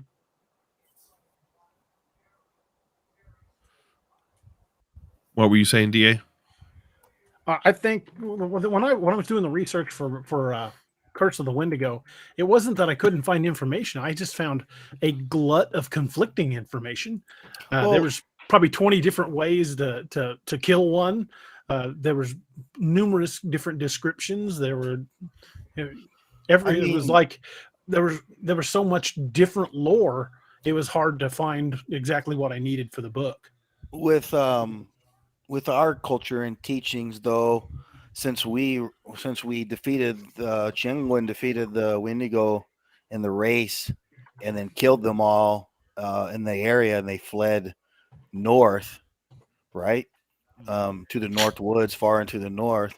I mean, they still technically, I think they could still be a type of cryptid. Like it talks about killing them, the Chingwen,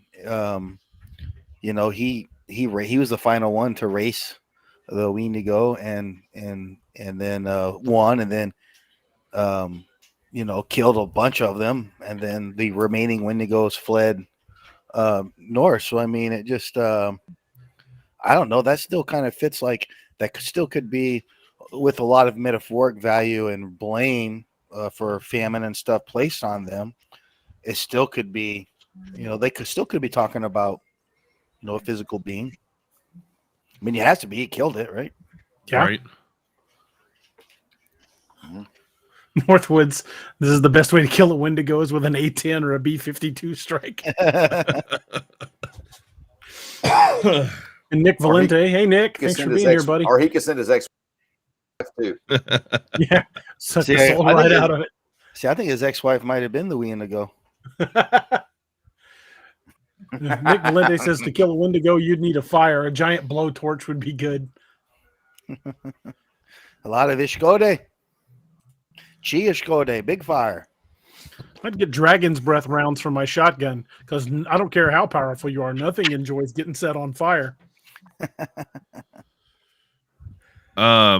Kelly asks, No. how is the Wendigo destroyed? Fire bad. In a lot of legends, it's by fire. There's very specific ways that the heart has to be cut out with a silver knife and burned separately from the body. There's about a dozen different ways to kill one in different lore, but most of them involve some sort of fire. Fire seems to be a good way to kill just about anything, except for maybe a fire giant. Like I said, nothing really enjoys getting set on fire. I know Kelly I Wilkins don't. just says there's sugar-free gummy bears involved at all. Yeah, give it a bad case of the trots.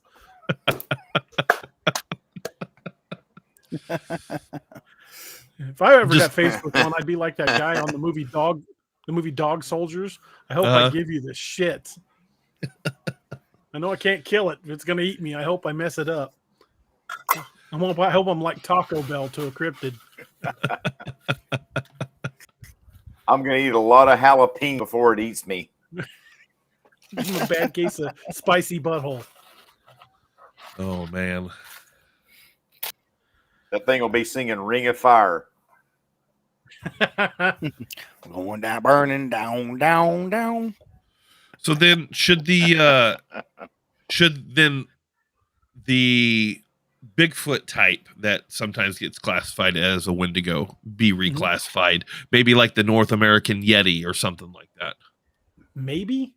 Because it looks a lot like what you would think a Yeti looks like, but also acts more like a Gugway. You know, so... But when I think of a Wendigo, I don't think of a Bigfoot. You know, I think more of either the spiritual type or the antlered type or even like a rake. You know what I mean? Yeah, it's something like that.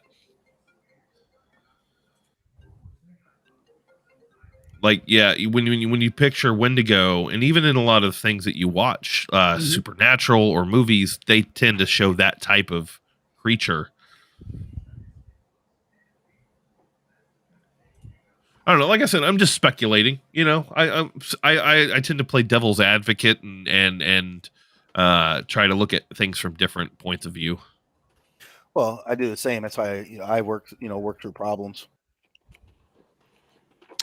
I think looking at things from a different perspective too, like even just going back to our earlier conversation, we were talking about the Norse and their mythologies. You know, trying to break down things from different points of view gives you a completely different perspective, and that's not just cryptids or mythology. That's any problem or anything that you're dealing with. Yeah, exactly. Martin Napier says Gugge with deer skull headdress. That'll do the trick. That's creepy. I don't know. I think Shane gets the award for creepy though with the children zombies. Oh, I hadn't even talked about the spider colonies that live in the ragers that nope. I'm out. Burrow into your flesh. They crawl into your skin. That's book 2 though. I don't get into spiders. None of them. Yeah, Josh is not a fan of spiders. Yeah, it was a lot of fun. I guess I shouldn't say I'm giving away spoilers, but I had a lot of fun with the AOE series. Kelly says, I feel Wendigo is very spiritual, much like a demon. A good possibility. Well, in some of the legends, it talks about being possessed by the spirit of the Wendigo. So you're very much dead on with that. Mm-hmm. Yep. Ace Banner 007 says, would the antler ones be called deer men? I don't know. I haven't heard them called that. But then there are descriptions of the Wendigo looking something like that. And it's very much a skeletal deer with hands.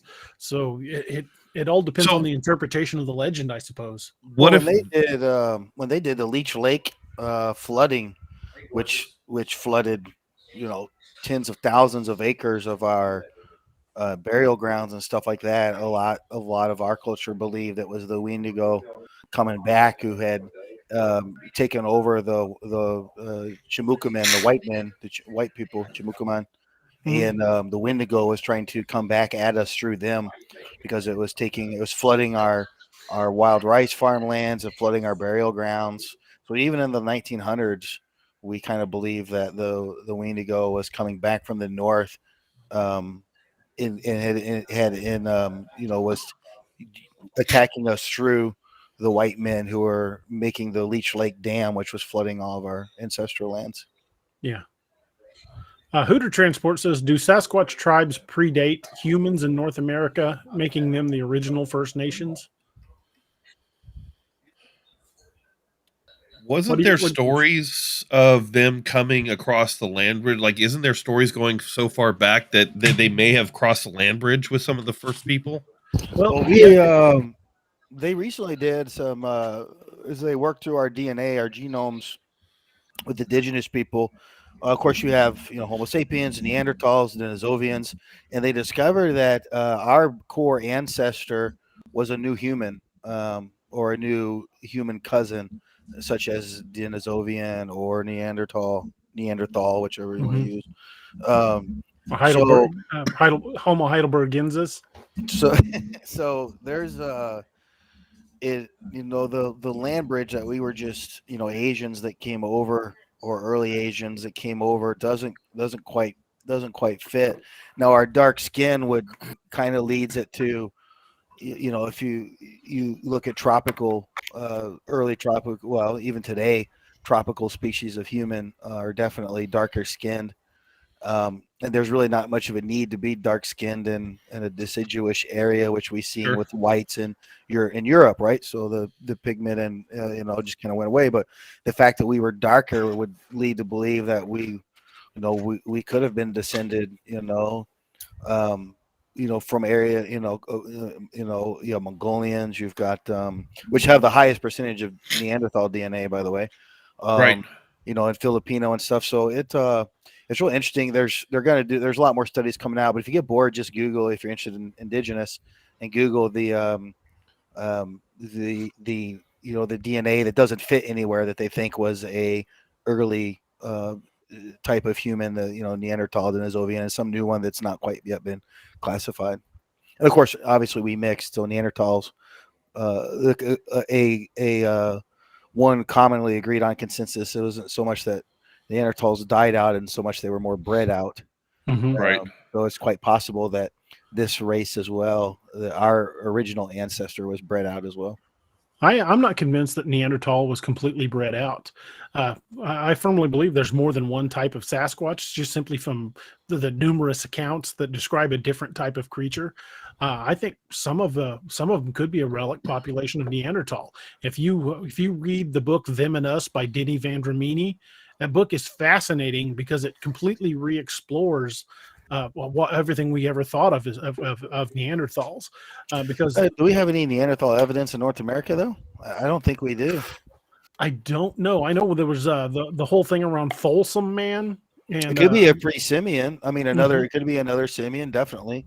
I think if a Sabay was more intelligent than and animalistic, I think we would find structures, we would find tools.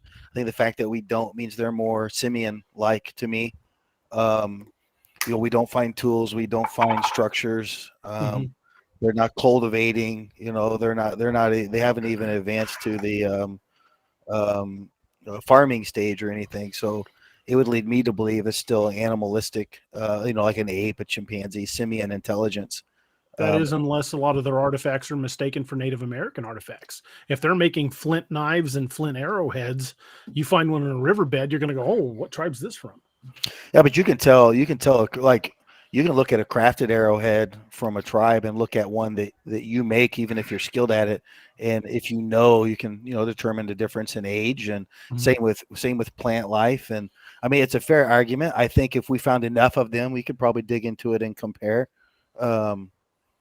But also how far in the frozen north are we really going looking for anthropological evidence of indigenous artifacts? Like, nobody goes up in there looking through the snow for arrowheads. Like, that doesn't really happen. So argument could be made that it's fully just not found. Like, it's buried under continual deadfalls and vegetation die off and snow compact, and it's quite possible it's just buried under there. And it ain't like we're building shopping centers and stuff to be digging around up there to find it anyway. So yeah, I could agree with that argument.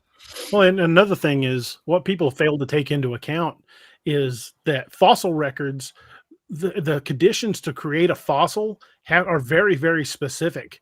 Sure. And like I think I read it was like one out of every million animals became a fossil. So it's just very possible we've never found a fossil for one. Sure. Well, and that area has been, well, look at the glaciers too. Mhm. Glaciers could have pulled back all that stuff, and the receding glaciers, we know what it did to the, our topsoil down, down south. It's quite possible a lot of that stuff could have been receded in glacieric movement. So, I mean, there's lots of it. Hey, look, that's why I'm always a proponent. Like people say global warming is bad. I'm like, look, it's going to turn Canada deciduous. Look at all that extra farmland we can do. We're going to find it. There's one good thing about global warming. If the earth heats up to the pale Eocene thermal maximum type temperatures, look, we can go search the Alaskan forest and everything and find all kinds of cool stuff. We'll find Bigfoot. Mm-hmm. Kelly says, so what areas of North America are Wendigo most prevalent?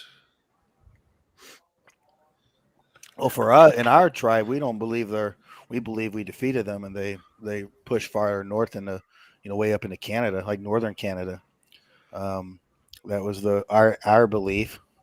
Obviously, every tribe's got Wendigo type story, so I can only speak for our lore. From what I've read on the Wendigo, they seem to stick to cold climes. Because they're a spirit of hunger, of cannibalism under dire straits when starvation was imminent. The curse of the Wendigo was according to some of the Canadian legends was passed on to people who consumed human flesh during the lean times in the winter. Well, we believe definitely that the Wendigo came with the cold winter, like that was a sign that the Wendigo was coming. If you had real cold, like winter storms and stuff like that. So yeah, that makes sense. Right back. Yeah. Okay. Werewolf 5674 says, if you've been to Arkansas, you know they're Neanderthals. That's hilarious. James Fadeke says, Lon Stickler had an encounter fishing of a caveman type Neanderthal man and not a Bigfoot, he said. Like I said, I believe there are numerous types of Bigfoot. If you look down in the Florida area, they report what they call the skunk ape, which acts more like an upright chimpanzee, very much like the way the billy ape acts. And then you move into the Midwest where I'm at, and a lot of the locals refer to them as wood boogers and things like that, and they seem to be more aggressive. They don't seem to be as big as the Patterson Gimlin one, 8-9 foot range. But they seem to be far more aggressive. Lots of accounts of them killing dogs, killing livestock. So the ones in the Midwest are a little nastier to deal with. Then you get down in the Texas Big Thicket area, and those things are just straight up mean. They don't like people. They will push down trees over trails and trap people in areas. They're just nasty. Then you move up into Canada, and you've got the more Gugway and Wendigo / Bigfoot type varieties that are obvious meat eaters. That's all they eat. And in colder climates, you will see that the animals not only get bigger, but they exist on more of a meat diet. Shane can back me up on this. Look at the diet of the grizzly bear versus the diet of the polar bear. Polar bear's bigger, and it eats a diet of just meat, fish, caribou, people, slow Eskimos, whatever it can catch, Yeah. The occasional snowmobile. Well, even, looking at the Bigfoot, you look at the Wendigo version, you look at the Alaskan Bigfoot, especially the story of, that canning plant. I always forget the name of the town. Port Chatham. I don't know why I forget that. You look at all these Bigfoot further up north, they are even more aggressive than the Gugway. They're the polar bear of the Bigfoot.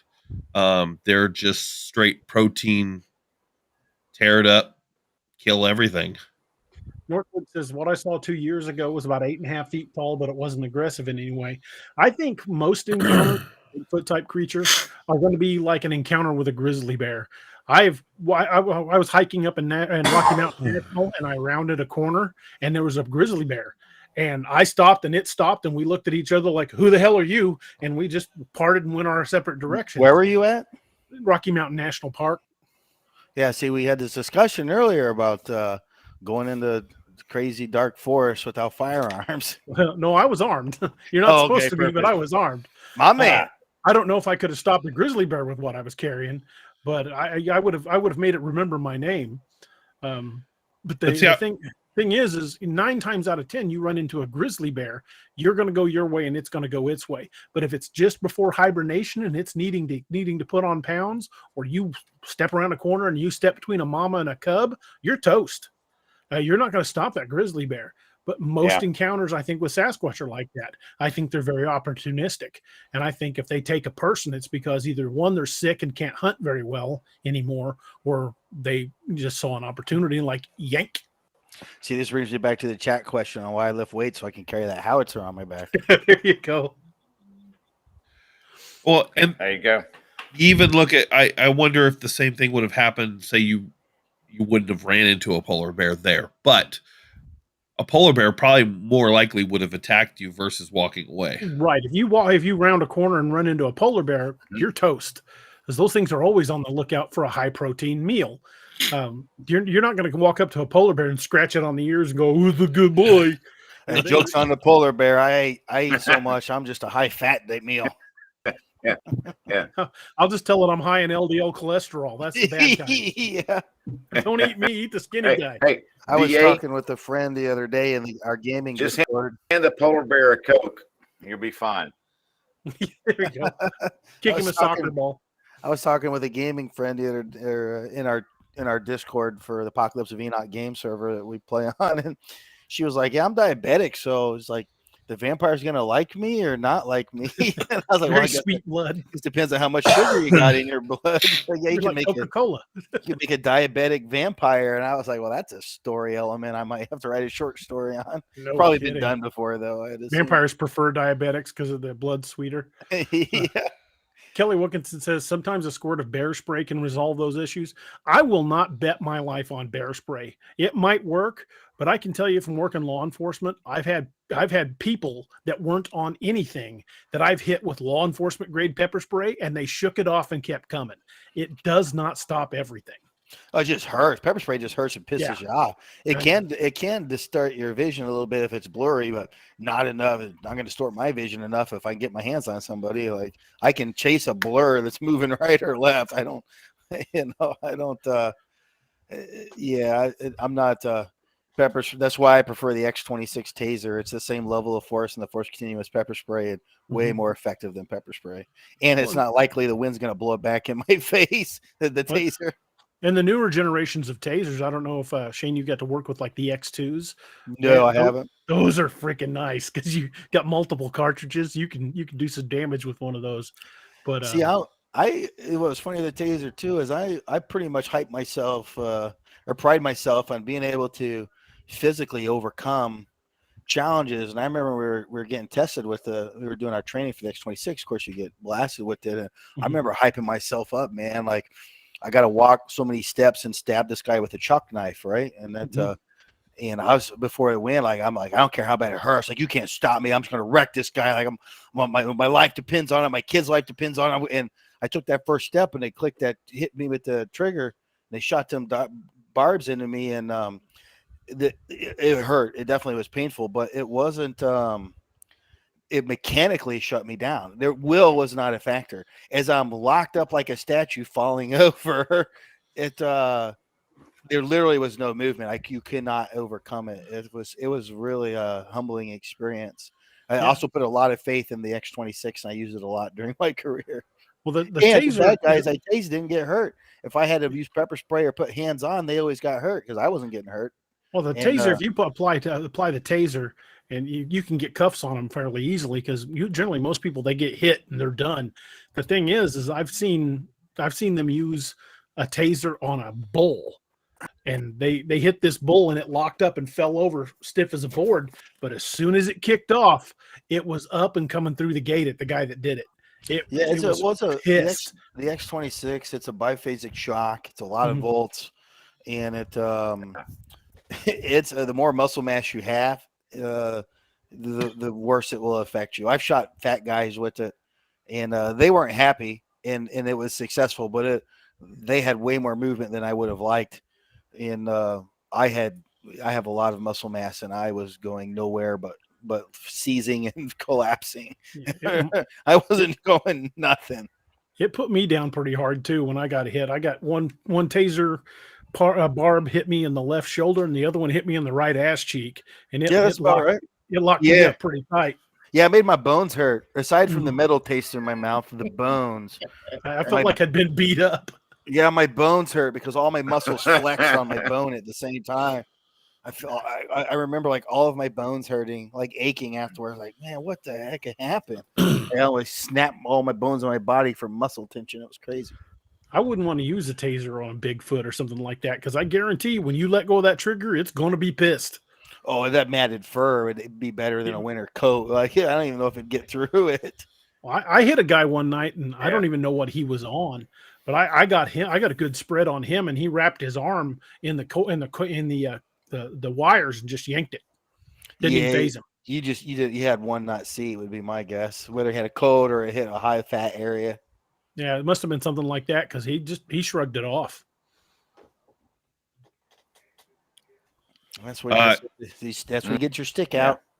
Here, Carrie posted in our chat here because his delay. Polar bears are the only ones of the Earth sign species that will actually stalk people. That's terrifying. Yes, it is. Very. What is it now? Tell me again. Polar bears will stalk people. They'll actually hunt people. Oh down. yeah. I've read that. Yeah. There was a show, a reality show of some crazy lady lived up north, by herself at this little bitty airport in north of Alaska, the very edge of the world, and she had a polar bear that was stalking and camping her little house structure. I don't remember. Obviously, she lived, but I just remember that element of the story. I thought, man, that's crazy. Bears aren't only the only dangerous thing that'll eat you. I was Carrie here was telling me about a lady down in Texas that got out of her car and got knocked down by feral hogs, and they ate her. Jesus, hogs will eat anything. Yeah, those feral hogs are dangerous. Yeah. That's why they'll they beg for people to come down to Texas and shoot them damn javelinas. Shoot, in Missouri, you can hunt them, right? You guys are Missouri boys. Yep. Yeah, you can hunt them here, and I don't think there's really even a bag limit because they're an invasive species. Yeah, they're what are they? Nuisance species or something? Yeah, nuisance species. There we go. Well, almost, Carrie. Turn it slightly to the left or right. Tilt it towards the camera. Okay. There you go. There you go. Right there. That's a big hog. Is that a cop joke? He's getting us with the cop joke right now. Yeah, that was last in Texas, and I dumped it. It was about 150-pound sow. Dumped it at 50 yards, and if those things get a hold of you, you're done. You're done. They're going to eat you. They're going to eat everything around you. Do they taste good? Wild hog is very good. It makes wonderful bacon. That one didn't have a whole lot of meat on it. It's tasty. Oh, it was possessed by the Wendigo. Werewolf says, I've heard two razorbacks killing a big. And that was Kelly. Heard two razorbacks killing a big black bear. They are mean. Hogs are mean animals. Werewolf says hogs are great to dispose of bodies. Yeah, there was somebody that did that. Oh, where was that at? That might even have been in Canada. Yeah, he was killing people and throwing the bodies of hog farm, like 30-something people. It's a way to get rid of it. Hogs will eat everything. The only thing you might find is teeth. Mark Napier says, hey, regular hogs will eat you if you get down in the pen. That's a fact. We used to raise hogs when I was a kid. Those things can get mean. I tell you, there ain't nothing that sounds more delicious than a bunch of pigs eating watermelon rind. We used to throw the watermelon rinds over to the pigs when I was a kid, and they'd tear that up. They made that stuff sound so good. James Fadeke says killer whales will stalk seals and Eskimos. I would like to They read some play of with those the accounts. seals too, don't they? Like cats Yeah, play with mice. Yeah, they'll like flip them with their tail and send them like 30 feet in the air. Yeah, I was like, what assholes. I didn't know killer whales ever hunted people. That's a new one on me. Yeah. But when talking about like the Bigfoot type creatures, I don't know that I'd want to tase one. Like I said, I don't want to be involved. I don't want to meet one. I'm fully content in my own little world, and I am not interested in mixing that up. There's just nope. An animal that big, it's got such dense bone and muscle mass. You're gonna have something pretty heavy to put that thing down. Oh yeah, can you imagine fighting a gorilla? Like they just rip you apart. Yeah, tear your arms and legs off, beat you to death with your own bloody arm. Yep, pull a Chewbacca on your ass. Yeah, they were saying it wasn't even that long ago up in Denali National Park up in Alaska. There was a park ranger was out, and he got charged by a bear. It was one of the biggest grizzlies ever killed on record. It was something like 14 feet tall. Oh, well, wow. he had a 7mm Magnum and unloaded it like 7 or 8 rounds into this bear, and had the presence of mind to reload while backing away, and shot it, emptied the gun again, and killed it the second time, just before it got to him. Well, when they cut the bear open, they found the remains of a missing hiker that they'd been looking for. And the 38 caliber pistol that the hiker had been carrying, he put 6 rounds into the breastbone of that bear, and it didn't drop it. Oh, wow. Jeez. Oh, wow. That's a bad day. Yeah. Yeah, if you're going to go hiking in bear territory, carry something bigger than a 38. Yeah, you better headshot that thing a couple times. Well, Kerry, I know you got to get up early in the morning, brother. They bear poop up in Wyoming. Yeah, they said the bear poop up in Wyoming smells like pepper spray, and it has bear bells in it.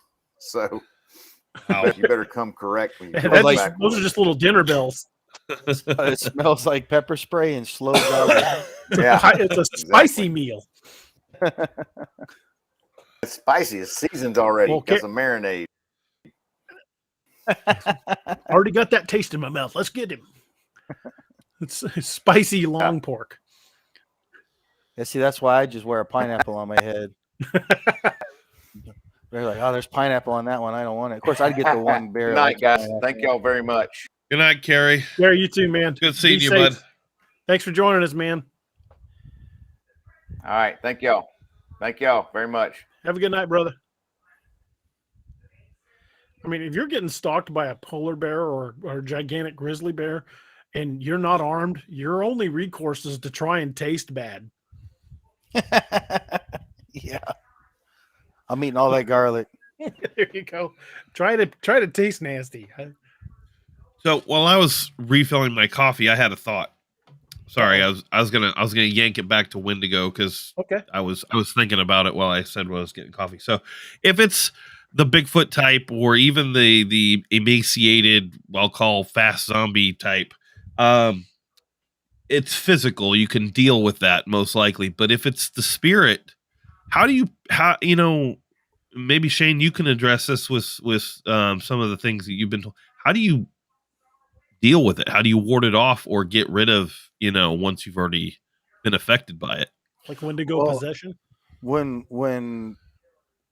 our spirit, great spirit, one of the ones that fought the Wendigo and defeated them, first they had to run faster, right? So that was part of the thing.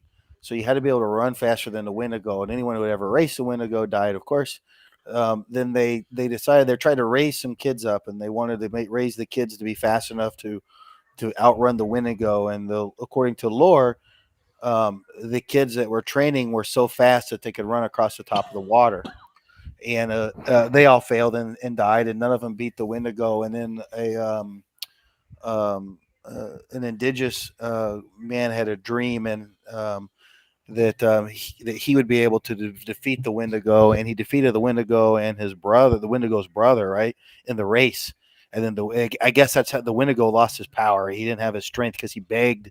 He promised that he would leave the people alone and begged for mercy, and he didn't believe. His name translated to meteor, the Ojibwe man, and he didn't believe the Wendigo. He knew he was a liar, so he killed him, and then he killed his brother, and then the remaining Wendigos fled north, far away from Ojibwe into the North Woods.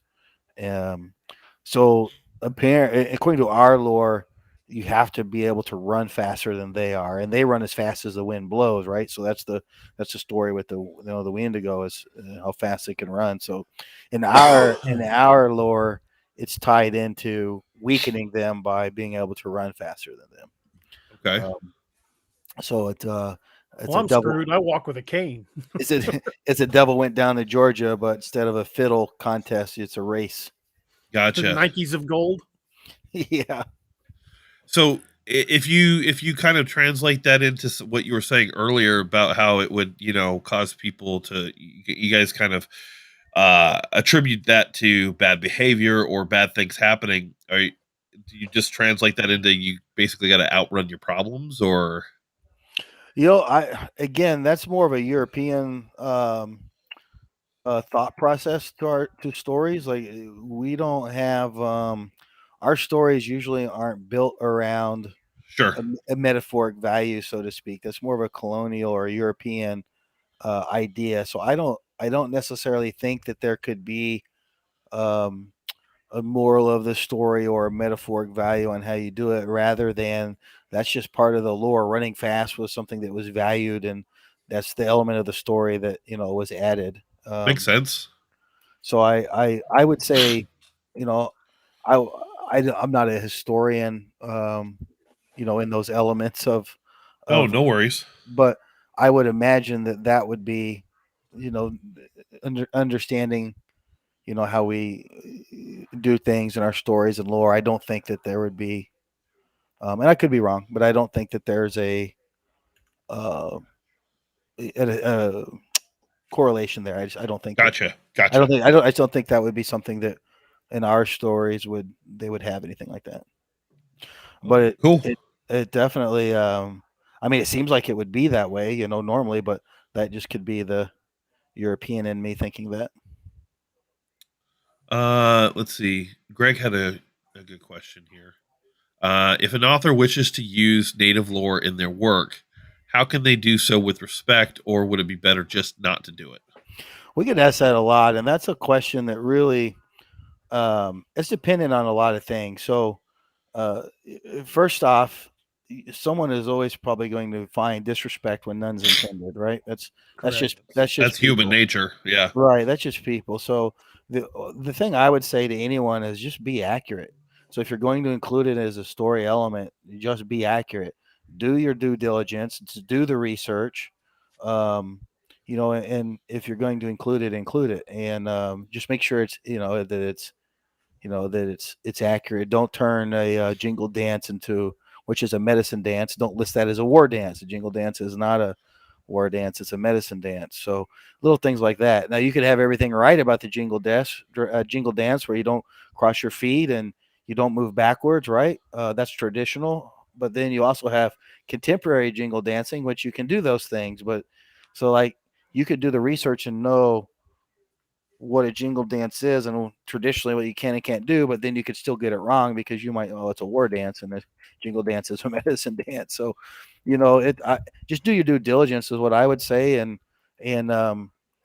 whether you're respectful or not is real easy. Are you mocking it? Or are you using it as a story element? So ultimately, it's always someone is going to be angry. You can't please all of the people, but if you're accurate, I think that minimizes any complaints that you could have. I get hit all the time with. I have a white friend who loves indigenous culture, loves it. He does a lot of research and study into it, but he does it on his own, right? He doesn't talk with any elders. He talks with me a little bit, but nothing significant. And so for Halloween, he dressed up and he put a headdress on in his costume. That's just this year. And you would think in today's age, someone would kind of realize that might be a bad idea. People might get upset, but for whatever reason, he didn't understand that. So he's dressed up, and the internet's flaming the poor guy, and he's a business owner, and they're shitting all over his business and stuff. So I finally chimed in and I said, "Hey, look," I said, "Oh, you're appropriating their culture and blah blah blah." And I chimed in, and it was all white people complaining, of course. And Got to so be offended for is. somebody else. yeah, so, That's Karen's job to be offended for someone else who could care less, probably. yeah. So I chimed in and I said, "Hey, I said, I've watched this and I've had about enough." I was like, "You guys need to just leave chat alone and focus on the intent, right?"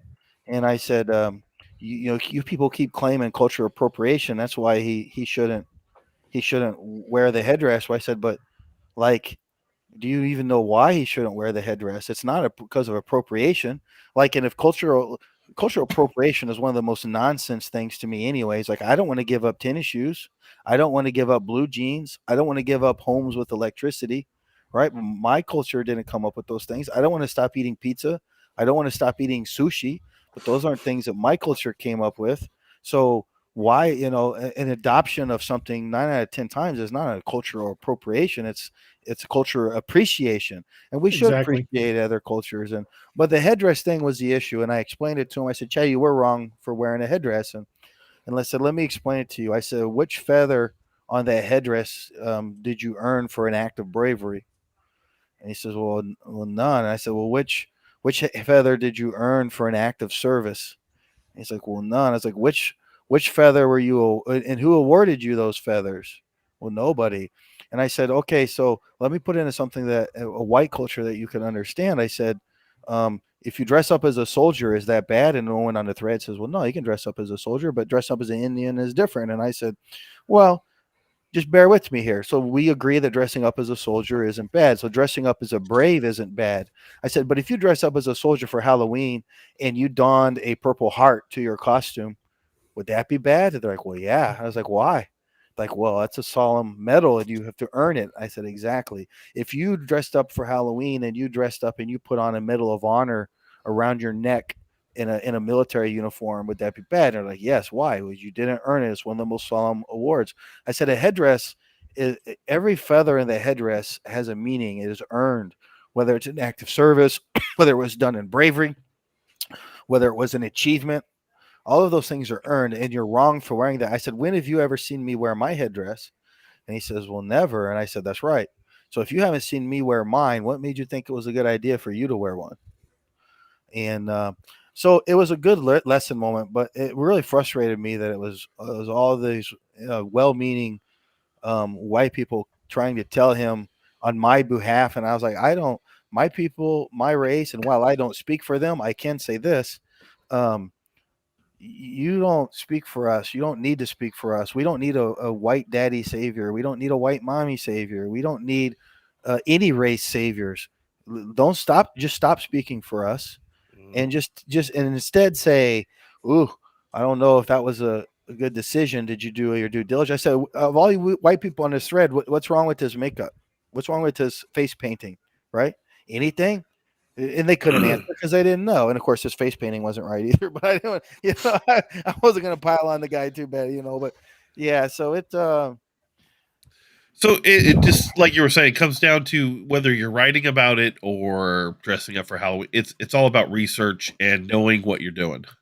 right. And I'm not suggesting that it's not rude to dress up in an traditional indigenous outfit for a Halloween costume, right? We're not costumes. We don't want to be costume. But Right. if you understand, if you're dressing up, as a Viking, right? Just don't mock. Don't be the cute, sexy Indian, or like, a Halloween costume is for fun. It's really Right. our traditional garbs are ceremonial. Like, we don't dress like that every day. So don't turn something ceremonial into a costume. And that's what I tell people. So the same for if you're writing a story. Don't turn culture into a mockery. But it's not wrong to learn about it and write about it. You just make sure you get it right. That's all. Good advice. Very much so. It's like werewolves heading out. Good Good night, night, werewolf. Lance JC had a question. Where was that The at? monk was sacred. Yeah, that's also very good advice, Chef Yoda. He's asked, some tribes here say that the hairy man actually lives in the trees. Is that them trying to explain why they see eye shine and peeking from behind but can't find them? Maybe. There's, nobody knows for sure. I mean, there's a million theories on Bigfoot behavior, and until it's actually a documented species, nobody's going to ever know for sure. And anybody that claims they're an expert on Bigfoot is either lying or selling you something, because there are no experts. We've all got observations. We've all read numerous accounts. We've all talked to people in the field. I've spent hours and hours talking to people and then going out to different places. Most of it back before there was internet and cell phones, so I don't have a lot of good footage of it. But those exist for those. The research is being done by so many different people, and everybody observes things differently.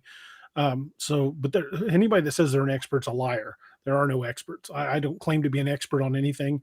The things that I talk about and the things I present are just based on my research and my reading. And I do believe there's more than one type. But I don't think they live in trees. I think they're more than capable of climbing. Shane, what do you think? I think they would absolutely be capable of climbing. They have opposable thumbs. Mm-hmm. Even just to evolve, climbing would be beneficial. So yeah, I would assume they would definitely be able to climb. I don't, again, and I already covered why, but I don't believe that they are building tools and structures or anything of that nature. But yeah, I think they would definitely be able to climb. I don't think it would be uncommon if you were in a situation where you encountered one. I don't think it would be uncommon that you would encounter them, especially if it was nighttime. And trees are safer at night. Mm-hmm. Nocturnal predators, come out at night. It makes sense. The tree would be a good place to be. If you're an upright walking primate, and look how much stronger chimpanzees are than humans, and they're what, half our size or less, and they're they consider them to be about 10 times as strong as the average human. So you take a primate that's, let's just say it's 8 feet tall and 500 pounds. How much bigger is that as a chimpanzee, and how much stronger would that make it than us? Being incredibly strong. So, if you've got that kind of strength, what kind of tools do you really need? If you can grab a deer and twist its head around backwards, you don't need a spear. Sure. They probably didn't evolve tool use because they don't really need it. Sure. Well, and that makes sense too. It supports the idea of why they don't. That's all solid points. Yeah, and again, I don't know if it's true or not. It's just based on my own observations and reading of accounts and talking to people. We have to use the swag method. At least that's what I always say, and that's the scientific wild ass guess. So we're yeah. You just kind of use what you know, and then look for a scenario and apply what fits, and then as you learn more, then you apply. You go from there. Lance JC says, yes, I mean, that's what they think, but really they are interdimensional. I don't know about that. I don't think, this is just me personally. I know that there are a lot of different viewpoints on this. And again, I'm only speaking from my perspective. I tend to go with physical evidence, but I don't think you can explain one mystery with another mystery. I think these are physical creatures that are very adept at their environment. Shane can tell you, people that spend a lot of time in the woods become very good at camouflage, and these creatures were born there. I don't think we need to talk about going in other dimensions to explain why they can elude us so easily. It's because they're basically the masters of their environment. Well, we were terrible slaves because it wasn't a big deal escaping. If we weren't chained, we just go into the woods and we're gone. Toodles, see ya. Well, so we were terrible slaves in that, and humans aren't as hardy compared to animals that normally survive in the wild. So you apply that known knowledge to it as well, and it definitely would make sense that they would be very adept at even encountering what they want to encounter and and avoiding what they don't. Well, when I was doing my research earlier on the Wendigo, I was just going through different YouTube videos, and I randomly got a trail cam video. And what was interesting is it showed animals walking around, and about halfway through it, through a red circle on the screen, it said bow hunter here. I never saw the bow hunter even with the circle on there. So if a bow hunter can disappear Yeah. that well, like DA said, you've got these creatures that have lived out there and adapted to their environment. A bow hunter's only been doing it for what we'll say an average hunter's in his 30s to 40s. If even 20-year-old hunters, they can disappear right in front of you. These Bigfoot or dogmen or whatever are just going to be gone. They don't have to be interdimensional. They can hide 20 feet away from you and you'll never see them. I've got a buddy who is an Army Ranger, and we used to go play paintball in the woods, and we would walk into the woods, and I would be talking to him, and I'd look back, and he'd be gone, and I would never find him. I would go looking for him and wind up getting shot in the back when I walked right past him. He was just that good at camouflage, and that's just a guy that was taught in Ranger school how to use camouflage to his advantage. Imagine being a creature that grew up in that environment. Bella says, people say that the deer-headed ones with the hands aren't the real Wendigo, and that's made up by pop culture. That actually kind of loops back into what I was talking about earlier and the misrepresentation of stories when European cultures or whoever hear something, that it tends to have the telephone effect and people put their own spins on it. And Well, talk is cheap when the story's good, Mm-hmm. Right. You hear a story and you're like, well, that's cool. But it'd be even cooler if this happened. And then people just keep adding on to it. And then now you've got this myth that may or may not have any root in reality, or the original reality story was, like you said, going even back to the beaver story. It's just a simple story. Well, Patty's got a great example right here. She said this year on the Day of the Dead, she went to the cemetery to decorate her tombstone and leave a food offering, and had a lady mock me and tell me that I was a fool. People shouldn't make fun of other people's beliefs. It doesn't matter what your beliefs are. If those are your beliefs, those are your core beliefs. I'm going to respect somebody else's belief. I mean, no two of us view the world the same way. And I'm never going to make fun of somebody for their worldview. That's just idiotic. Shit, I didn't mean to do that. My chat's not scrolling, and I accidentally clicked on it. That kind of brings me to a kind of a segue point, and I just want to say it and kind of move on. I don't want to get too much into it. Just something I've noticed. We people on planet Earth right now have gotten so far away from recognizing another human being as a human being, and it's been going since humans have been alive. Well, there's a lot of power in that. If I can dismiss your humanity, it empowers me and the people that I want to motivate to do bad things too. Right. But it's sad that you see it on such a basic level as just a Facebook comment thread. Right. Just throwing crap at each other for the sake of throwing crap at each other. And it's easy to have that wall of the internet or whatever to dehumanize someone. They're just a wall of text now. But I don't know if it's because I'm an empathetic person, but it hurts to see that level of just total disregard for the fact that there's a living person there with a like you said, a certain belief system. I've always been of the mind, if you're not hurting anyone else, what does it matter what you do, what you believe in? Just you do you, boo. That same philosophy should apply to the cryptid world. There's so much infighting on one theory viewpoint versus another. Every theory out there is just as valid as any of mine. If you think that they can cloak or transfer dimensions, that's your theory. 100%. We don't have to agree on it. And I'm not saying you're wrong. I'm not saying you're right. I mean, we both may be wrong. We won't know until we have a specimen that's actually recognized by science. So until then, it's just thought and conjecture. Yeah. Well, I tell people all the time when anything they have on anything, that's an interesting story. What evidence do you have to support it? Because that's all I want is the evidence. If you've got a conclusion, tell me, teach me, inspire me. Educate me. Why do you think that way? Right. Maybe I've got something wrong and I want to think that way. So, that's what I would say. But a lot of times people, they don't have any evidence to support it. They just, well, I think it would be this way, or they saw something or read something at some point. Oh, well, I think it's this way. And there's nothing wrong with that. But if you're going to pretend to be an authority, at least please have some sort of foundation for your belief. So you can let me know and teach me something, or if nothing else, to make me think you're just not an idiot. Keep me from thinking you're just an idiot. I agree. I mean, the opposing viewpoints are how we learn from each other. Right. I mean, like I said, no two of us look at anything the exact same. We're all individuals, and just because I look at something one way doesn't mean I'm right. Doesn't mean I'm wrong. And if somebody looks at it differently, doesn't mean they're right. Doesn't mean they're wrong. It's all theory until we've got proof. Right is a matter of perspective. Right.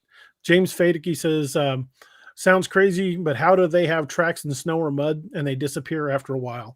I'll tell you how I explain that. I know for a fact it is completely possible to backtrack on your own tracks to throw off trackers. And I think that's exactly what they're doing. If you follow a set of tracks to the middle of a field and disappear, it doesn't mean they were beamed up by aliens. It doesn't mean they were crossed into another dimension. It means they were probably smart enough to backtrack on their tracks. And it's not that hard to do. No, and again, if they're able to disappear like they do and hunt and be as quiet as they are, they would have learned how to do something as simple as backtracking. And all they got to do is backtrack to the nearest tree. I say if you take the most experienced hunter, woodsman out there and take that to the nth degree, you might start getting to what a Bigfoot is capable of doing, or dogman or anything else. I totally agree. Let's see. I saw some good comments in here. I mean, this is a good point too. This kind of plays into my devil advocacy of you never know what you're looking at, because even a possum could, you shine light on it, could look much bigger than it really is based off the eye shine. Mm-hmm. Same thing with deer. Yeah. I mean, eye shine is not always a giveaway. However, finding eye shine 8 feet off the ground in an area with no trees is really unnerving as hell. Yeah. So that's when you start picking apart. Okay. What do we know? Like when we look at your video, what can we deduce by, could it have been a bear climbing a tree? I guess there's the remote possibility. We don't know. We don't know what it is, but what are the odds? What can we start checking off the list of what it could have been? Now, the only thing we can say for sure is there was something behind that tree, and it definitely moved. Yeah. It's not clear enough it was taken on a cell phone, so we don't know what it was for sure. It's not conclusive proof of anything. Right. It's just that we caught an anomaly, and we don't know what it is. Right. And, then you start looking at, okay, well, I should have heard something climbing a tree if it was like a bear or a cat of some kind, or even it's just hard to say. It's all, like you said, we're not experts on anything until we have something conclusive, and that includes videos. Take everything with a grain of salt. Try to figure out what it could be before you just automatically say it's a cryptid, or it's a ghost, or it's a bear, or it's a possum, or we don't know. Oh my! See, this is why I'm fat right now. Completely unrelated. It's 11 o'clock. I'm hungry, and I want McRibs, bro. I want McRibs so bad right now. What? There's a 24-hour McDonald's not too far from my house. Me either. That's what I'm saying. I'm just this. I got nothing fat. Open. I got nothing open here. I live out in the middle of nowhere. I'm a little gun shy about going to that McDonald's. It was coming back from that McDonald's at 12:30 when I get the front end of my van taken off. That's why you need DoorDash running 24/7 in your area. Well, we do, but I don't know if I've got DoorDash. I live out in this private lake community with a bunch of snooty people, so I probably do have DoorDash. We got it out here, and my town, I could drive across it in less than a minute and a half. So I live in Ottawa, Ohio, which is about an hour south of Toledo, out in the middle of farmland. I see more corn than people. Mrs. Chef Yoda's making me hungry. She said she just had bacon, eggs, and hash browns with a splash of Tabasco. Well, you know what I'm Ooh. doing when I get off that of here? I'm sounds going to good make me a too. breakfast burrito. Oh, that sounds really sounds good. Oh, that sounds so good. Now we've entered into the food portion of the show. Also happens about 90% of the time. We've got a Friendsgiving over at the house Thanksgiving night. In fact, if you guys, even from Ohio, I don't give a shit. If you don't have a Thanksgiving or you're just bored, everybody can welcome to come up. I usually every year I put on social media. If you don't have family or a place to go, come up to my house. It's open, and every year we have 1 or 2 strangers that show up. I buy 3 or 4 turkeys, and I make this big get a table going, and it's always That's awesome, really good. man. But this year I'm going to make a bunch of fry bread for Thanksgiving. Oh, that sounds good. Oh, Make yeah, a Wahompi and fry bread. Oh yeah, people are gonna. It's I'd gonna be make the greasy drive for too. that. I'm gonna make that greasy fried bread. That Mino Mashkiki, good medicine. You're making me hungry. I love fry bread. You people are cruel. Breakfast is 9 hours away, and I'm craving bacon. Is that a cop joke? But man, yeah, it's gonna be. I don't even know what's in my fridge. I don't know if I even got anything worth cooking. Yeah, I've got eggs, I've got potatoes, and I've got sausage. I might be making some burritos here in a little bit. Sounds pretty good. Oh, that sounds so Ohio, what's about 6 hours from me? If I left now, I might get there just in time for the actual breakfast. Right? Anytime you're around, man. Oh, okay. I just see the chat. So if anybody in the chat wants to come to the Thanksgiving one, if you're sick, please stay home, no matter what it is. I am an indigenous person, and the white man plague really does fuck me up. If you're healthy, you're welcome. I don't know how to message anyone on this platform, but my address is 381 High Point Drive. You're welcome to come. I'm not afraid to put my address on the internet because I have pit bulls and firearms. So I'm just it's and a grouchy wife, so I'm pretty safe. But if you don't have a place to go for Thanksgiving or Thanksgiving, like holidays are lonely, especially if you're a veteran, like you just you want to get out or you just don't have family or whatever reason, come over. We're very welcoming. Be warned though, after we eat at nighttime, if popping the top on a few drinks and listening to loud music isn't your thing, feel free to cut out after we eat. But we always stay up to about 2 or 3 a.m. We put some music on and pop some tops and just celebrate friendship, That's awesome. Hey, man. we got a Brolo in here. Hell yeah, Mike F. I think that Brolo. was the second one we've got. We got one earlier in the show too. It was Mike. Oh, nice. Too. Oh, was Yeah. Hell yeah, Brolo. What Brolo is, a Brolo Nation. It's a long story, but it's a fan group of nerds like myself. A lot of my writers and a lot of my entertainment industry friends. If you go to Facebook, you search the Brolo Nation. It's like, I don't know, 17,000 people in the group. You're welcome to join. There's the only thing, the rules are don't make fun of anybody, no politics or religion, which is comical because, I won't get into my politics, but many of the antithetical views of my personal beliefs, I have those people as my admins. So we would never get along in real life, but they're good people.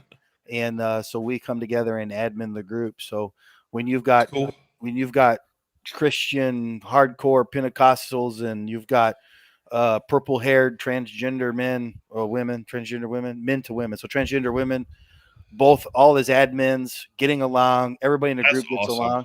Yeah, because you just cut out the politics, right? And religion. That's what divides us, religion and politics. So if we cut those out, we don't talk. You don't talk about things. The purpose of the Brolo Nation is to come together, right? Not talk about things that divide us. So what brings people together? Humor and fun.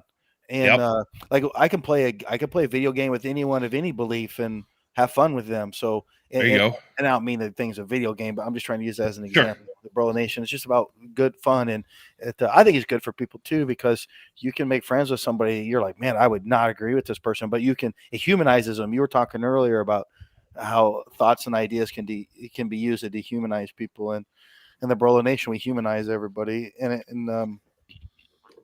I don't know. I'm a nerd. It's a lot of fun. I mean, we're we're pretty nerdy here too, especially me. Yep.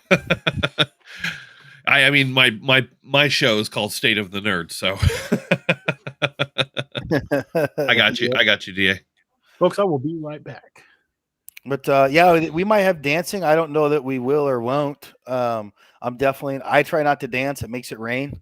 But we oftentimes does it make it rain, or is women just throwing bills at you? Look, I gotta quit eating make ribs if I want them to throw bills. They throw bills and tell me to put my clothes back on. Now, Well, maybe they'll start throwing McDonald's gift cards at you. Hey, that will make me dance. Hey, I'll break out the truffle shuffle for that. Throwing out. It's funny you say that, because when I used to do game streaming on our channel, and people were donating stars on Facebook. It's like super chats on here, and they were doing it to get me to truffle shuffle. And no kidding. They you got a belly? You look like they you're succeeded. lean. Yeah, I'm a big dude. I'm like 340. Yeah. Oh, okay. I'm a big guy. Your beard must hide it, or you just don't have the weight in your face. Yeah, I carry it all in my gut. I don't know if that's a condition of something, but it's like I walk around with a beach ball under my stomach. Yeah, that's common for men. That's where we carry our fat. What you want to be careful with that is if it's intervisceral, right? That's your belt lines. What cause your diabetes and heart disease. When I retired from football, and I had a hunger for as if I was still training. So I was hungry for 7,000 calories a day, but I wasn't training like I should be eating 7,000 calories a day. And I got pretty fat. I was about 265. And when I played, I was 240 with a 32-inch waist. And I was about 265 with a 44-inch waist. So I went from muscular and lean to I lost a lot of muscle because I didn't work out, and fat. In 2019, my kid tried out for the team that I used to play for that I hold records with, and nice. He wanted me to come out of my retirement and play a season with him. In his mind, I was still a superstar. His dad, I can't be beaten. Man, I was just old, fat, and miserable. So I was pre-diabetic, and the doctor's like, "Yeah, you watch heart disease." So when I took it as a universe telling me, "Here's your opportunity," and I was miserable. I don't want to talk about. I did my team warm up in my front yard, and I threw up and passed out halfway through the warm up. That's just a warm up that we used to do. But I ended up getting in shape, and I've been staying in shape since and working out, and I've gotten stronger. I started doing powerlifting, but nice. We ended up winning the championship, and my son got Rookie of the Year that year. Nice. Oh, that's awesome. So I thought about writing a movie about it, but sports movies are meh. But there was a lot more to it than that. It was the day I started training was or the day after I started training. It was March 3rd, my son's birthday, and we were going out to the field to play a game of touch football, and it was great cardio because I was going to train and do my comeback, and we got rear-ended by a guy, smacked us doing about 60, and it killed the other driver and fucked me up, or messed me up pretty bad. Sorry for the language. I'm not sure. Yeah, you're fine. We're 2.5 hours in. Usually after about 10 or 15 minutes, YouTube doesn't care. Gotcha. Well, I got messed up pretty good, and I got knocked me out for about 3 minutes. I had nerve and all kinds of brain damage, and it took me several years. And I kept training, right? That was my excuse, and I rehabbed through it and ended up playing that season and everything. But it'd be a pretty good movie. But sports movies, the upside to sports movies, they don't cost much. But I was thinking about writing a movie about it, and then I was like, yeah, but then it just means I'm a pretty narcissistic guy. I'm writing a movie about myself, but man, it would be a good movie. Like there was cool stuff, like 4 of us guys came out of retirement, and we were we were a dynasty. We were champions for a decade. We played for a 10-year run. We were in the playoffs every year. We went to 6 championship games. Like we were like the Patriots of our era, and except we weren't jerks. And no offense, Patriot fans. And it was 4 of us came out of retirement, and like our quarterback, he got smashed by this former Kansas Jayhawk player, and it broke his rib. And we didn't know it at the time, but the rib was puncturing his lung, like wasn't punctured, but lacerated or whatever. Mm-hmm. Yeah. So like every time he had blood, so he was coughing up blood, and he couldn't. The plays would come in the field, but he couldn't talk. He couldn't announce the plays in the huddle. So the wide receiver had to give the play, and we were 0-3. We had lost our first 3 games, and lost, we got destroyed, 44-12, 49-0, 18-8. Like we just got destroyed. And then in that game, we were playing that first team that beat us 44-12, and we're in overtime when this happened. And he couldn't even talk to get the play in. So the wide receiver called the play, and with that rib poking his kidney or his lung or whatever it was, he was coughing up blood. He threw a fade route touchdown pass, and we won in overtime. Like there's so much cool stuff that went with that season. It would be a great movie. Yeah, it would. Hell yeah. But it's a sports movie, so blah. Real quick, Patty sent a $10 super chat. Awesome. Thank you, Patty. She said Josh is definitely a nerd. She's not wrong. Greg said they'd probably throw bills at me to get me to stop. Also, Greg pieced out on us tonight. Good night, Greg. Good night, Greg. See, I'm in the same camp as Greg. They definitely would throw money at me to get me to stop. Mark said, don't get injured or you'll swell up. That's actually how I started gaining weight. I tore my ACL, and not even in a fun way. I was washing dishes There's a fun way to tear an ACL. Well, like I wasn't doing using it. Yeah, I wasn't doing like sports or anything. I slipped on a concrete floor and my knee went, instead of normal this way, it went the other way. Ooh, that's no bueno. It went horizontal, and never was right. See, I just blew out my groin, so I know I can't do tread. Like, and I was really cutting leaning up. Like, I'd run a 6-minute mile before I'd lift every day. Well, Monday through Thursday. Friday was fun day. I do whatever. I didn't run, and then I'd run a half a mile after my workout. I was on my 3rd week. Like I was just getting my wind back, my cardio back. I'm leaning up. I'm feeling good. And then I hurt my groin. I was like, oh, there's all that.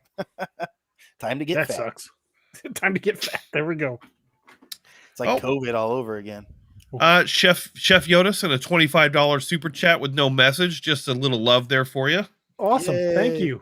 How do I send money? What if I wanted to send you guys a super chat? Can I do that? How's that work?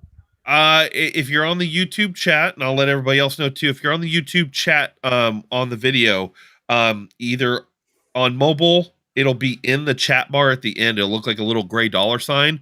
Or if you're on the PC chat, it's just below where you would type. There's a $sign there that you can click on. You pick your donation amount, and then you're able to type a message if you want.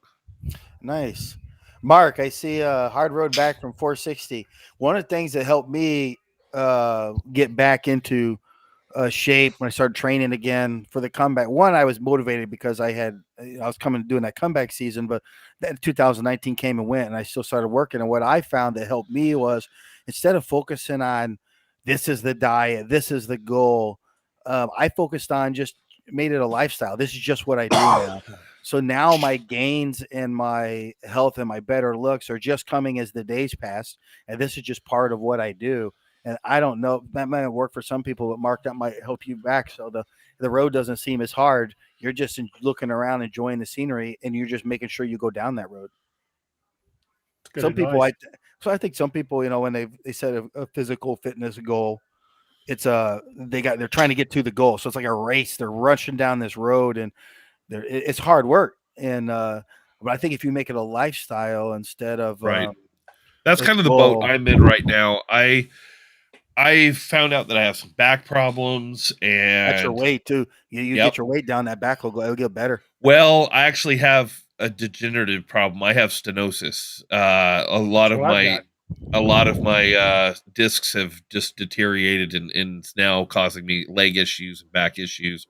But in addition to that, I've been having some heart problems and some pre-diabetic problems, and so I've decided, if I'd like to stick around a little bit longer, I probably should go ahead and lose some weight. Probably a good idea. And instead of feeling like ass most of the time. That's what the boat I'm in, trying to lose weight with a back injury. It's hard to do. But the biggest thing for me, and it's not even that big of a deal. I like sugar, but I can cut it out. I just haven't chose to do it. Sure. That's a big thing too. Like just admitting that's a big deal, right? It's not something I really value right now. And hey, nothing wrong with it. Look, we're gonna get old and deteriorate anyway. So it's a balancing act, at least in my opinion. But like I don't like sugar that much, but my God, I love me some carbs, breads, butter. Let's throw that butter on that bread. Fry bread, like fuck. That was the Laura worst, made a man. nice stew tonight. It was really good. There was only a few little potatoes in it. It was mostly vegetables and meat. Of course, being almost Thanksgiving, we have a couple pallets, not pallets, like a box of brown and serve rolls. I went ahead and heated up like 5 of those, and I didn't need to, but I did. It's those kind of things where I just need to be like, yo, that's not necessary. Shane, Oh. do you ever make fry bread tacos? No, they're good. I don't per se. I don't make very good tacos in general, but fried bread tacos are really good. I always go with the old superstition when I make my fry bread. I make sure I poke a hole in the middle to make sure the bad spirits aren't locked in. It's hard to eat a taco with a hole in it. Oh man, all this But, food talk. I know. I'm hungry. Mark, so if you got to be careful, you got back problems, what I'd recommend, just use machine weights. Like obviously your stabilizers will be weak, so you're going to be careful when you're using that muscle. But once you cut your weight down, I'm telling you, it's going to help your back a bunch. So use machines, man. Jump on the Smith machine. Look, nothing eats fat more than growing muscle tissue. Load up a bunch of freaking protein, lift, grow that muscle, and then go from there. And the other thing too, nothing is harder than working out when you're in pain. So I blew out my groin Thursday. You think I'm skipping Monday? Nope. Is it going to be miserable? Yep. Am I going to be limited on what I can do with my legs? Yeah, I'm not going to be able to do hardly anything with legs. I could do the seated calf machine, probably.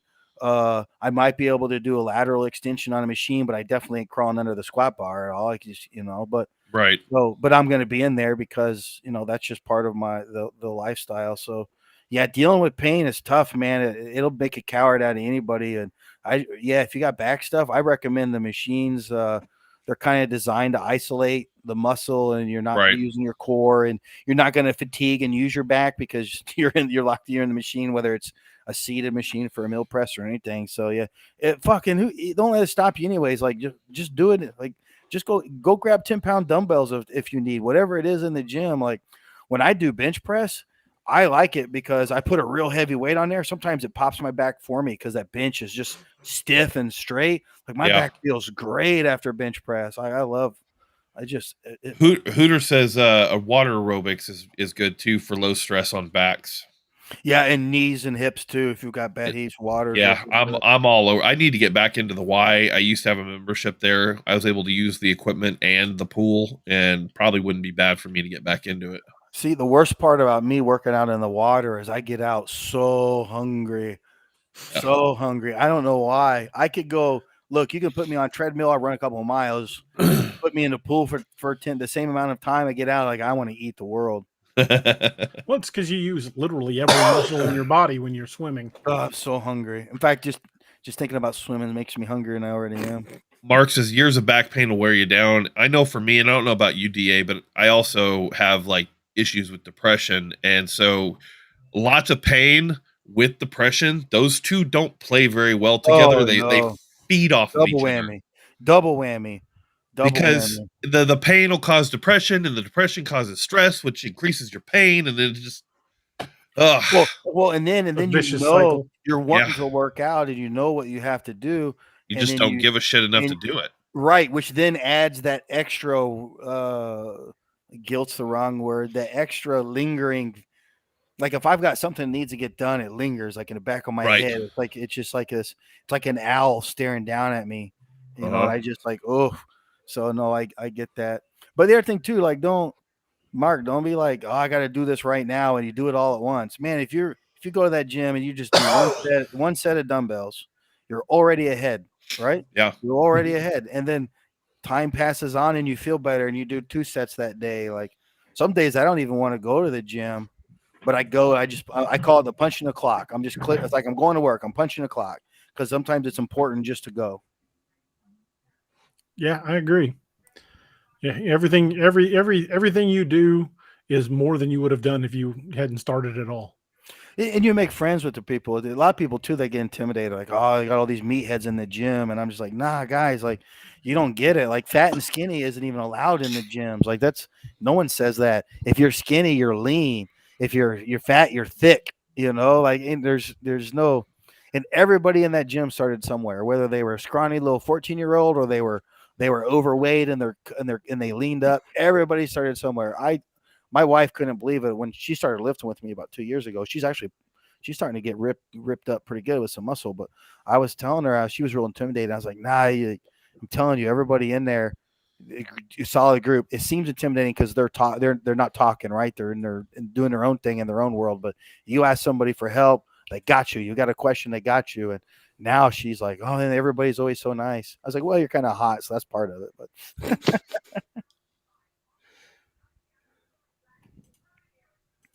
that always helps.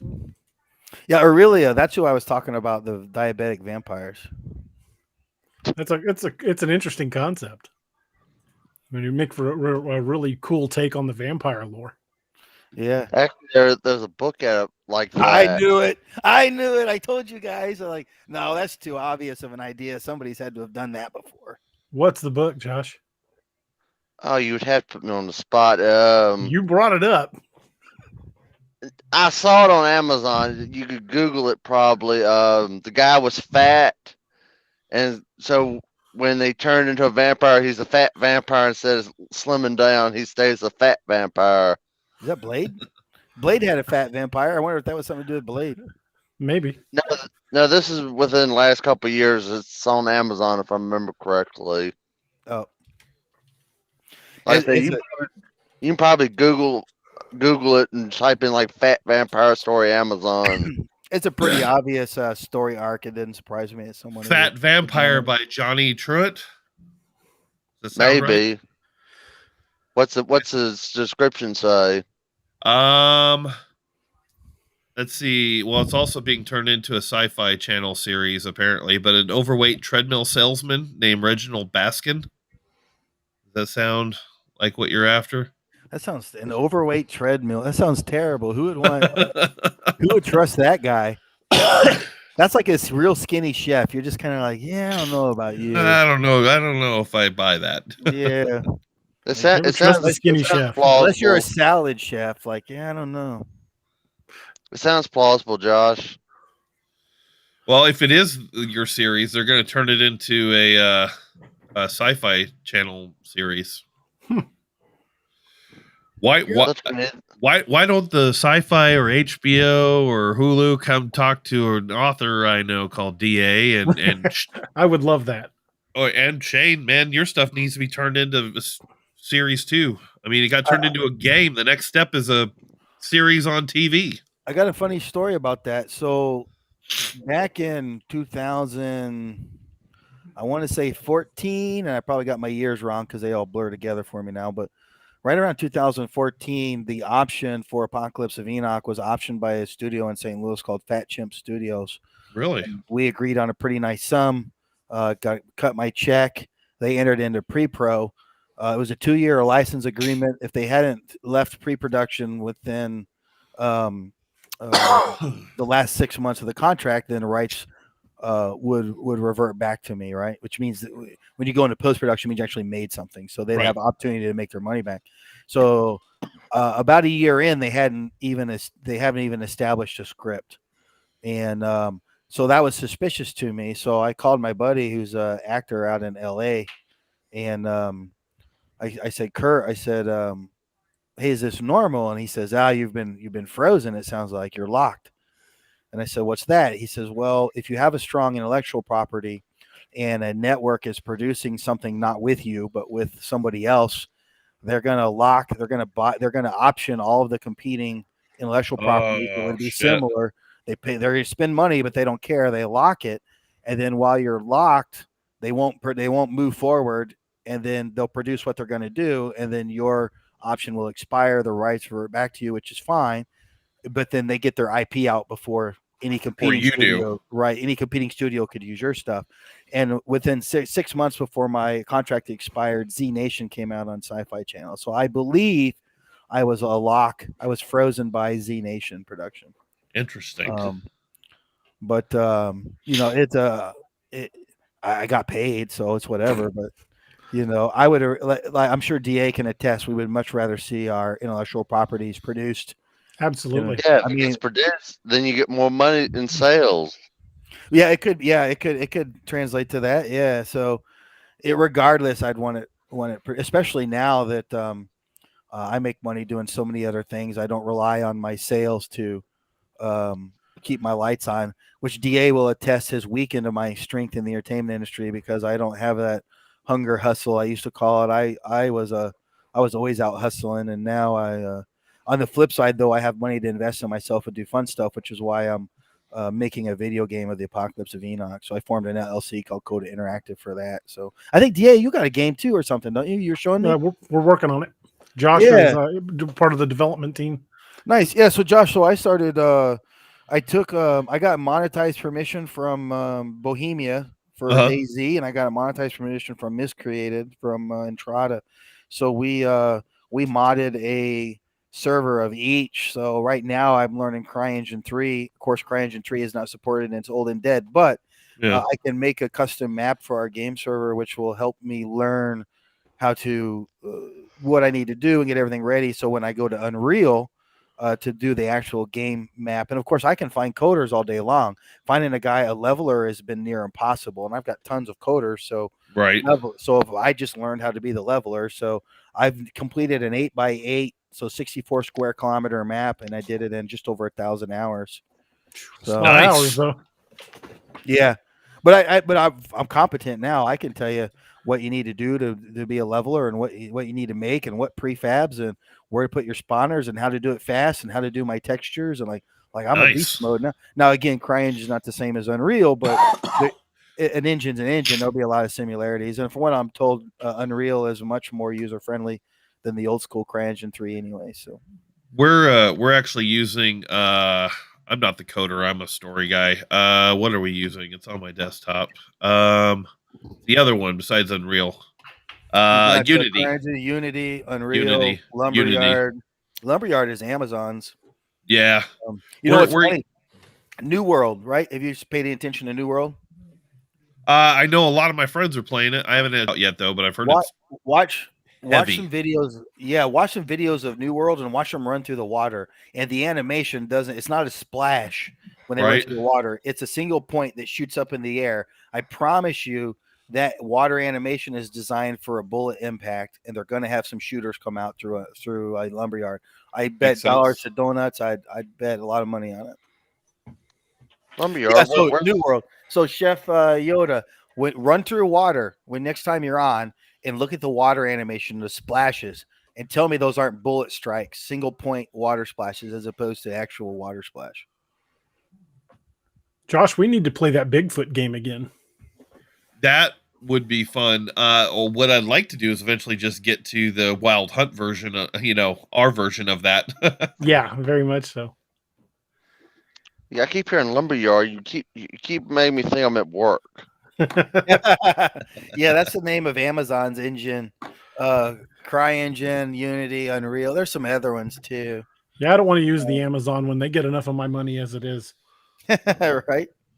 Well, I'm not. Their engine's still pretty limited. I'm not a fan. From what I'm not a fan. I'm not an anti-fan, if you will. It's just not what's anything that I'd want to develop a game in right now. No, what I was meaning by that, Steve, is actually that's what my day job is my family runs a lumber company. Oh, nice, bro. So you're always playing with wood. I bet you never heard that joke. Every morning. He's rolling his eyes like, yeah, I never heard that one before, buddy. Oh shoot, that's like when I was a cop. You'd walk in like, I didn't do it, or she did it, and you just like, you laugh. You don't want to be rude to people, but you're like, yeah. That's like when I tell the beer guy, oh, when you're done, you can load that into my car. Like he's never heard that 37 times a day. Yeah, I'm sure. Yeah, I used to hear the same crap. I didn't do it, or they look at their kid and go, "If you don't behave, he's going to take you to jail." Yeah, I hated that one. Yeah, that was the one that frustrated me, and I would always correct him. I was like, "No, if it's a lady or a guy, so no young man or no young lady, I'm here to help. If you need something, I'm here to help you." I told one kid one time. I said, "And after we drop her off at jail, you and I will go get ice cream." She didn't think it was very funny. Hey, DA. Yes, sir. Do you think there's going to be an uptick in Sasquatch sightings in British Columbia? maybe. I mean, the Sasquatch sightings seem to be on the rise. I mean, just everywhere. Well, have you seen the devastation out there? Well, the flooding. Well, have you seen? I mean, have you seen the devastations out there on the internet? I haven't been keeping track. Um, Is it pretty bad? Yes, very. Most of your major east-west routes out of Vancouver are cut at the moment, and I do mean cut. Look up British. What was it? I just liked it.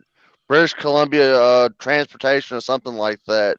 Facebook page. I mean, craters like World War II bombing craters. I know they had some really bad flooding up there. I didn't know how bad it was. How bad it was. Well, you know, The main Canadian Pacific Railroad is cut in the spot. I mean, the track is supposed to be straight. It's 45-degree washed over the main road. It was running parallel. you talk about British Columbia, and we were just talking about the Ojibwe lore with the Windigo. Right now there's a big conflict with the Wet'suwet'en Indians out in, and the Canadian government is really infringing on their rights and their sovereignty, and I wonder if that will play any role with the Wendigo. Could. It very well could. And British Columbia's winters are pretty harsh, so that's prime Wendigo territory. Yeah, and considering the Ojibwe lore, assuming it was the accurate lore, that would really play into everything. Very much so. But yeah, I don't know if anybody was following that one, but it's like my little tangent I throwed you on the other night. Shane, it's interesting. I had a thought about the Ojibwe lore, about how they talk about it. It's a sign of like bad things happening, and they attribute it to pretty much anything bad that happened. Could it be something along the lines of suffering attracts it? That's just what I was getting at. So I wonder if that, you were talking about Bigfoot sightings. I wonder if that could be applied to the Wendigo. I think it would definitely play into that. I think, even if it's an entity that is attracted by suffering, I think with that kind of devastation up there, the sightings of those may be on the rise, especially now that we're heading into late November. It's winter, especially up there. And I'm talking, about a supernatural element, not necessarily that I believe in the supernatural element. However, if there was a similarity between, or a conflation between them and the Sabe, right? If they were conflated, you might also see an uptick in both of them. Very much so. And that could be evidence of a conflation, And with a devastation like that up there, it's going to throw everything in the ecosystem out of whack. That could mean certain prey animals might be more scarce, so therefore you might get more abductions, more people going missing. And of course, there's that Canadian highway they call the Highway of Tears, where so many Native American women have been abducted over the last 30 years. Oh, yeah. They'll find their car like running at the side of the road with a door open. To me, that doesn't sound like human trafficking. It sounds like something stopped them in the road and pulled them out of the car. Yep. I think that very well could play a certain amount of that could be predation from a very intelligent creature. Well, if it looks like a duck and quacks like a damn duck. Mark Napier says in migration south, yeah, we might see more of those creatures, especially if the prey items go south to avoid the flooding. We could see more of the creatures showing up from the Pacific Northwest on down. Yeah, somebody mentioned the Coquihalla Highway. That's one of the ones cut. The Fraser Valley, that's one of the ones that's cut. I mean, it's bad. Like I said, you can look up the Facebook page and all for British Columbia. I think it's like British Columbia Transportation or something like that. Yeah, I'll check that out after the show. I mean, it's like bomb. I mean, literally, you think like 1,000-pound bomb just went off in the road. Hmm.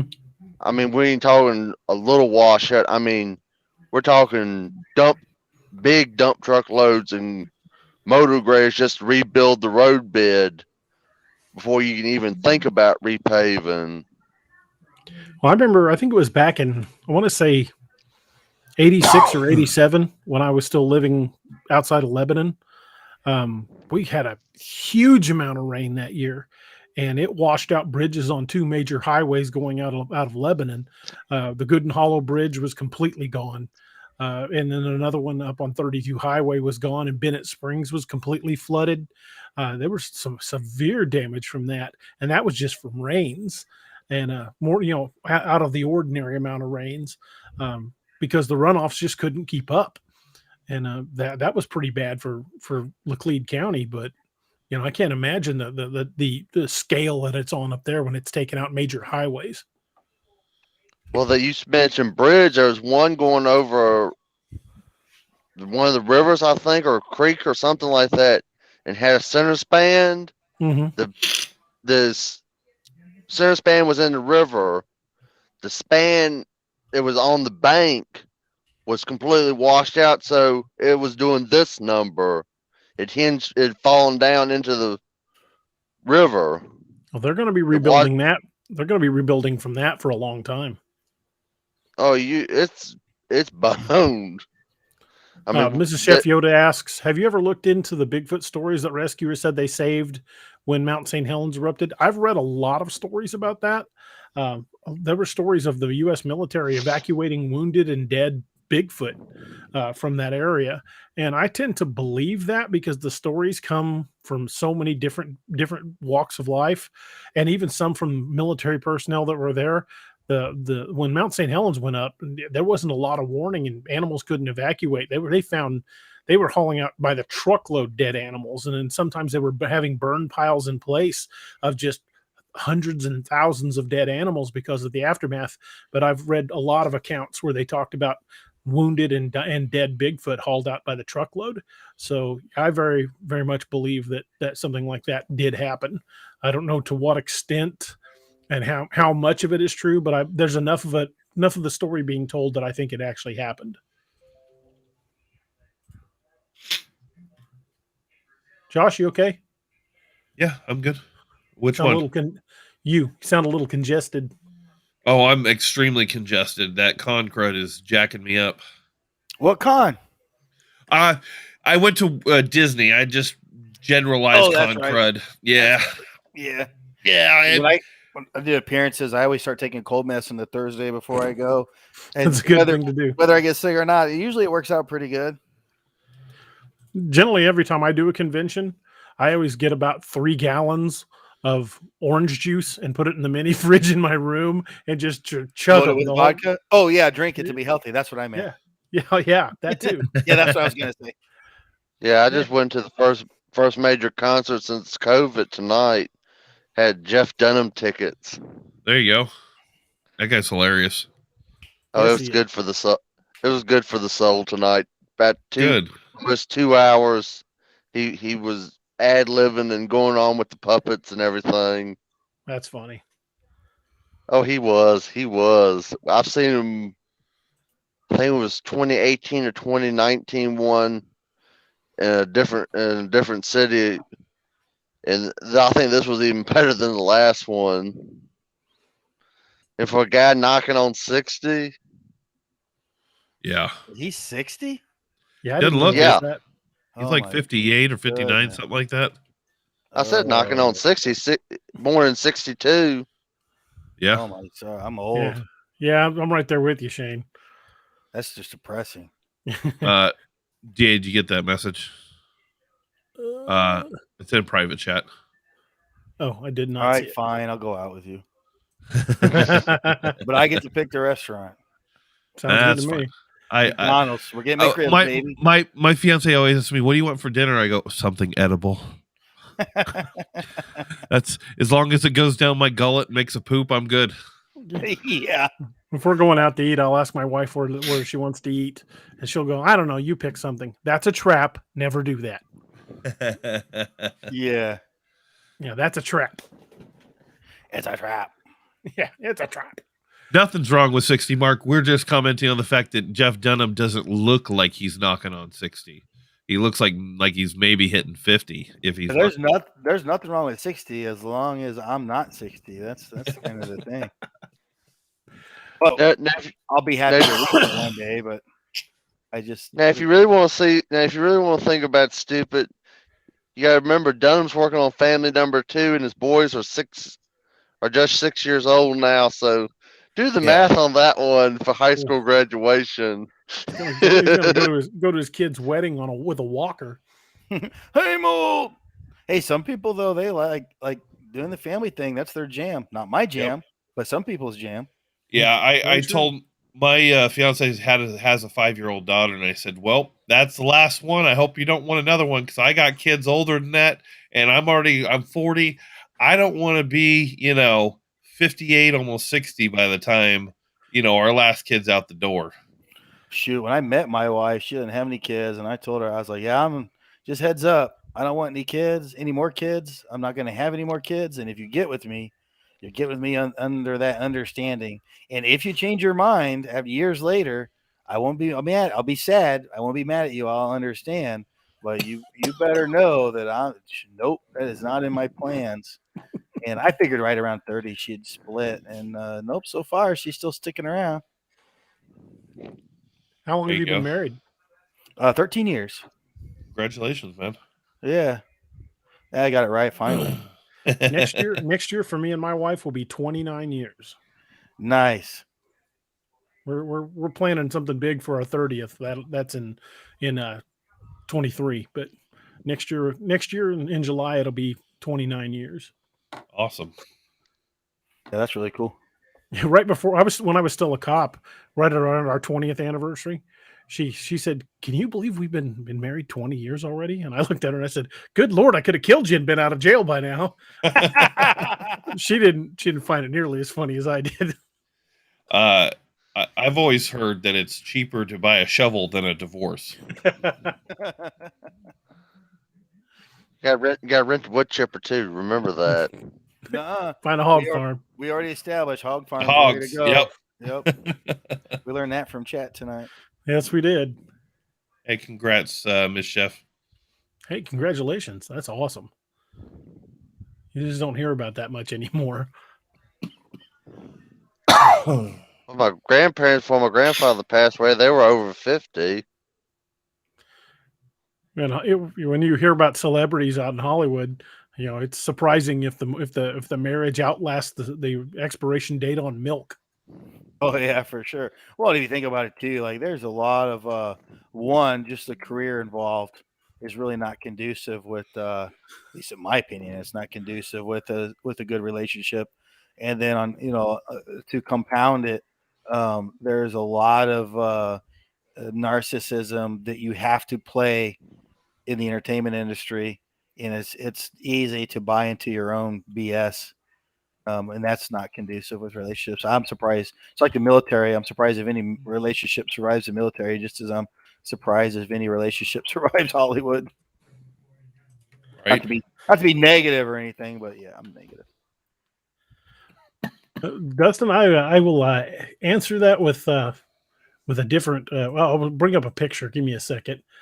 I hit the wrong person there. I need to grab an image for you, and I will show you that, and we will talk about that in just a second. Well, while you're grabbing that, you want me to play that trailer? Yeah, go ahead and play the trailer. All right, we're going to run the video game trailer real quick. We haven't ran it in a while. Nice. So this is for Watchtower 7. Tower 7, come in.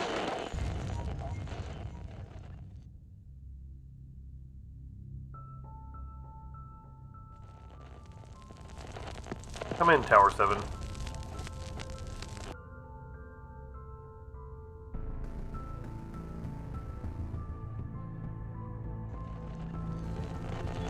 Tower 7, do you copy? Welcome to the wonderful life of Fire Lookout. My name's Alan. You must be Jeremiah. I'm just glad to hear anything with static. Last guy just up and quit. We're on our own for now. What the hell is this? There's nothing like this on any of the maps. Oh, thank God I got a hold of you. Listen. It's a kid. They're missing. When you look out at the forest at night, does it ever feel like it's looking back?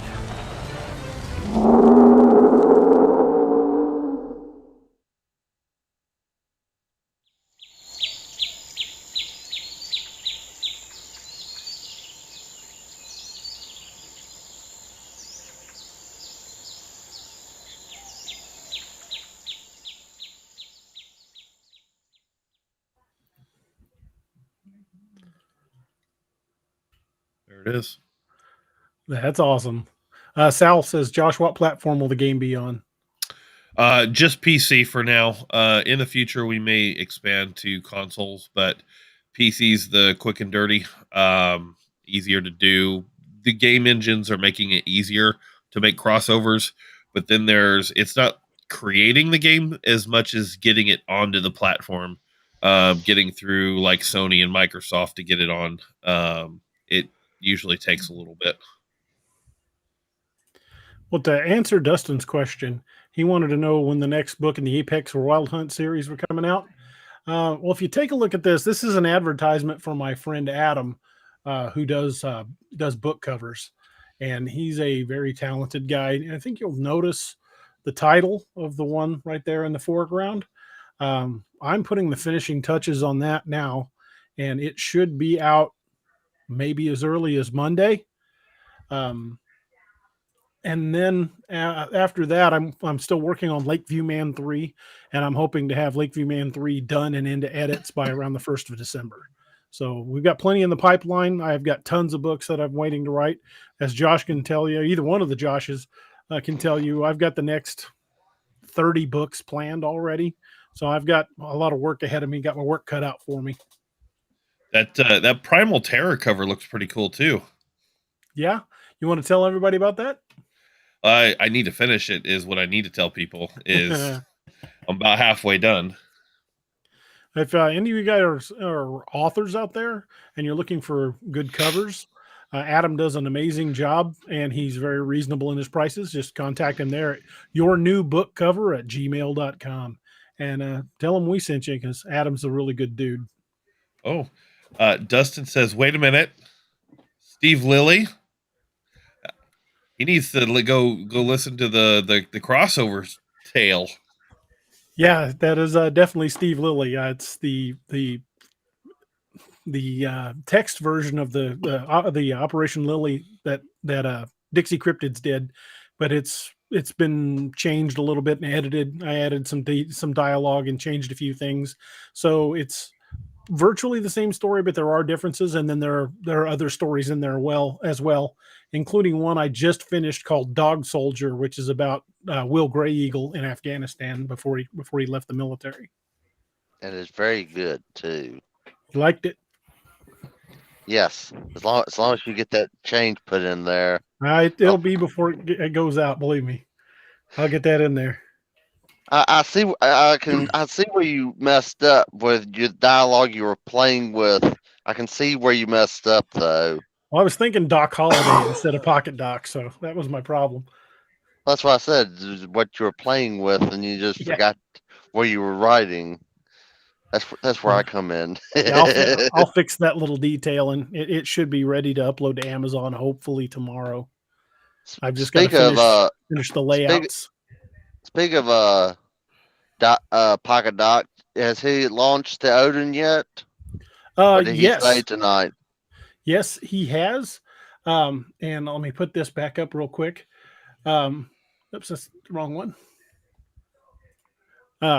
He gave us a discount code. So Carrie Davis from Dark Angel Medical gave us the discount code for anybody that's a listener of the show. If you enter discount code Cryptid25, you'll get 25% off your order. And if you want the the Team Odin kit, it's called the Spear Kit. And you just just look for that on the Dark Angel website, and that's the kit you're looking for. It comes with a Team Odin logo on it, and it's a pretty cool kit. Damn it! I didn't mean to take that off. Like I said, my scroll. Sometimes I click when I scroll. I do the same thing. But head over to darkangelmedical.com and you can use that discount code, and you can find the Team Odin kit. It's called the Spear Kit. Well, Yeah. everybody, I think I'm gonna bounce out of here and get something to eat. I've tried to survive as long as I can, and I'm gonna try. I think I'm gonna make some pancakes. That sounds pretty good. I got pancake mix too, man. That's what I'm saying. I'm just gonna go make a big old breakfast. Well, folks, if you want to check out Shane's books, this is his Amazon author page. Go swing by Amazon, check it out, and I hope you guys will give his books a read because they're awesome books. And I don't even know if that's updated. Is that even up? Have I updated that? Do I update it, or does Amazon do that? Amazon keeps it updated every time you put a book out. See, I'm so out of the loop. I'm just not getting back into it. There's a couple of shows that are a couple things. DA, I was reached out by our favorite nerd, Dave Stanfield, and he's going to be trying to put a show together. I don't want to say too much. I don't know what's public and what isn't. But and then there's a show in Quincy, Illinois, that contacted me about my needs for an appearance there.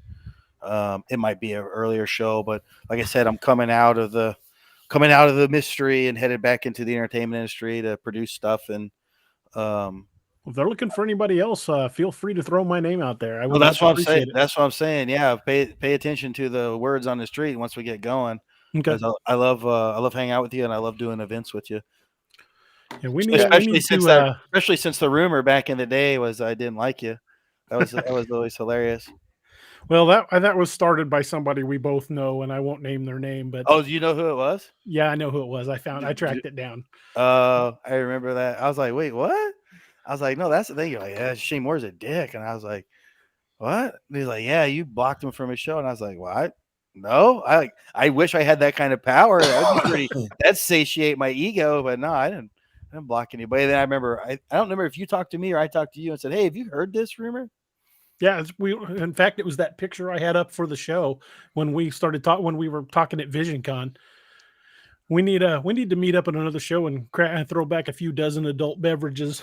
You know what we should do is we should stage an argument and revive the rumors. I mean, that's a Hollywood thing to do, right? Is have like the public fight, but like friends behind the scene. Yeah, like we could. We'll have the nerd beef. There we go. We'll attract the polar bears with all of our protein. Now you mentioned Hollywood. In the talking about Hollywood marriages, Shane, earlier. Yeah. I remember this little tidbit. I think it's Denmark or Norway one that's got royal laws that severely limit the paparazzi.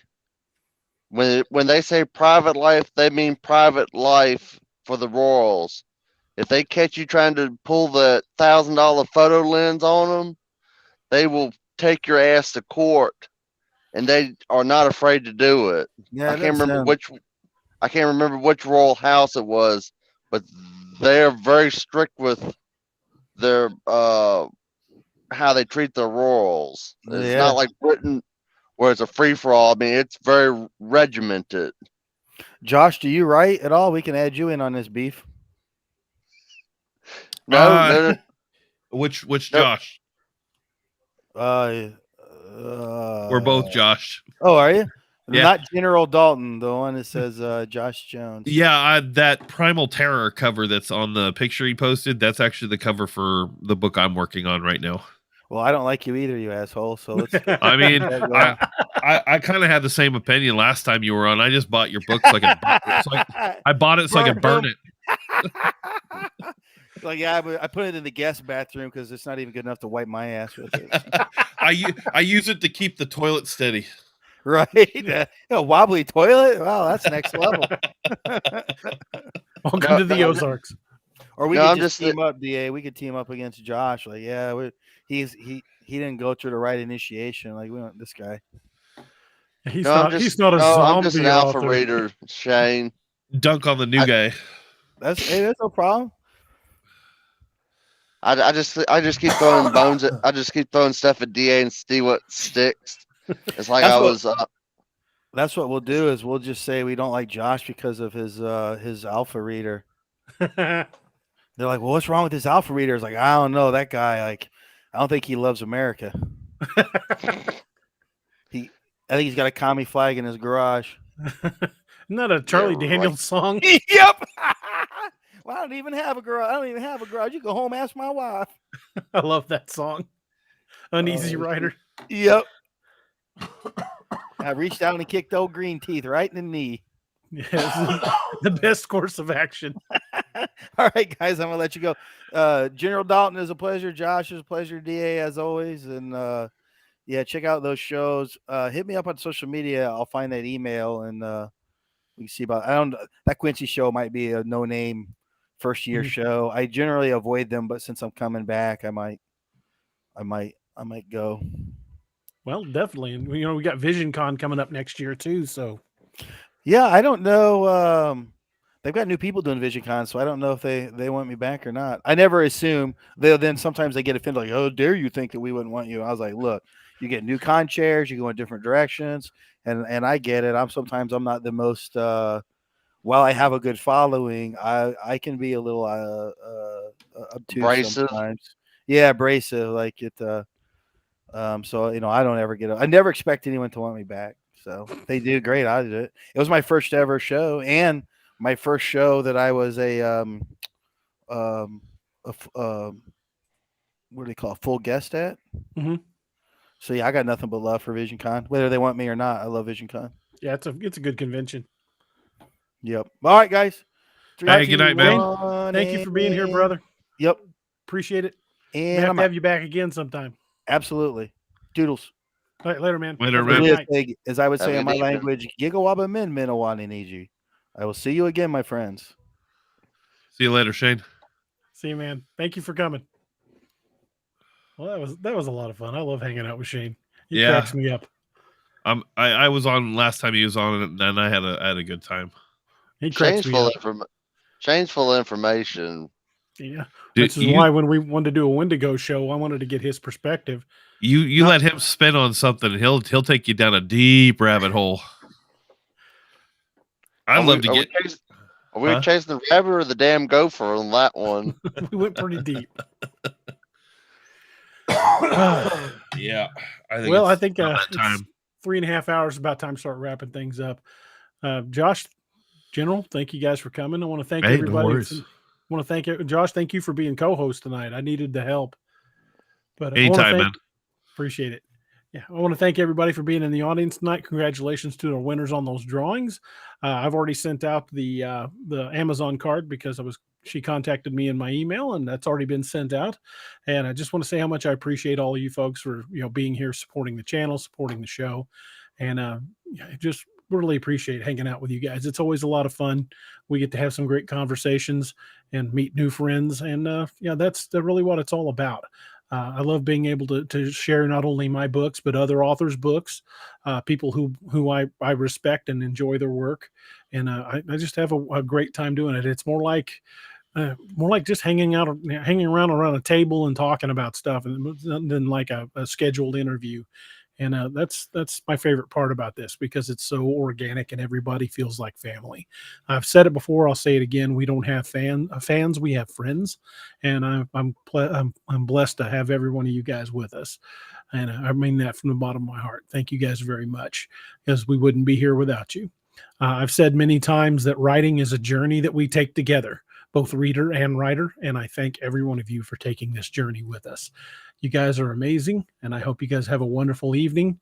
And we may or may not have a Wednesday show. I'll make an announcement because it's the night before Thanksgiving. And they're going to have family coming in. So I will decide sometime between now and Wednesday, and I'll make an announcement of whether or not we're going to have a show on Wednesday. So hopefully, if not, we'll see you on Saturday, but maybe see you on Wednesday. And again, thank you guys for being here. You guys are the best. Have a great night. What's that, Josh? I was going to say tomorrow, All Tower Media, we're going to be live with State of the Nerd. If anyone's into pop culture or nerdy stuff, we're going to be talking about mental health within the DC universe. It's going to kind of take a different turn. kind of go down like, Batman and PTSD and a lot of that stuff. So if that sounds interesting to you guys, come check us out. youtube.com/alltowermedia tomorrow at 10 p.m. EST. Josh, you need to program into our captions. You need to program in the All Tower Media link where they can catch your channel. I can put that in there so next time we can just put that up the same way we do with Dark Angel. Again, thank you guys for being here tonight. Appreciate every one of you guys. Tune in tomorrow night at All Tower Media. You can find them here on YouTube. Just search All Tower Media and it'll take you straight to their channel. Or if you look up All Tower Media on Facebook, you can find them there. That's our logo. There's the logo. Yeah. And General, hey buddy, thank you for being here, brother. Much appreciated, guys. And I hope everybody has a great night and a happy Turkey Day. And thank you guys for being here again. You guys are the best. Good night, everybody. Thank you for joining us tonight on DAX Machina. If you ever have an encounter of your own that you wish to discuss, contact us at daroberts@daroberts.net. You can remain completely anonymous if you wish. Pull your covers up tight and keep a nightlight burning bright. Oh, and did you forget to lock your doors?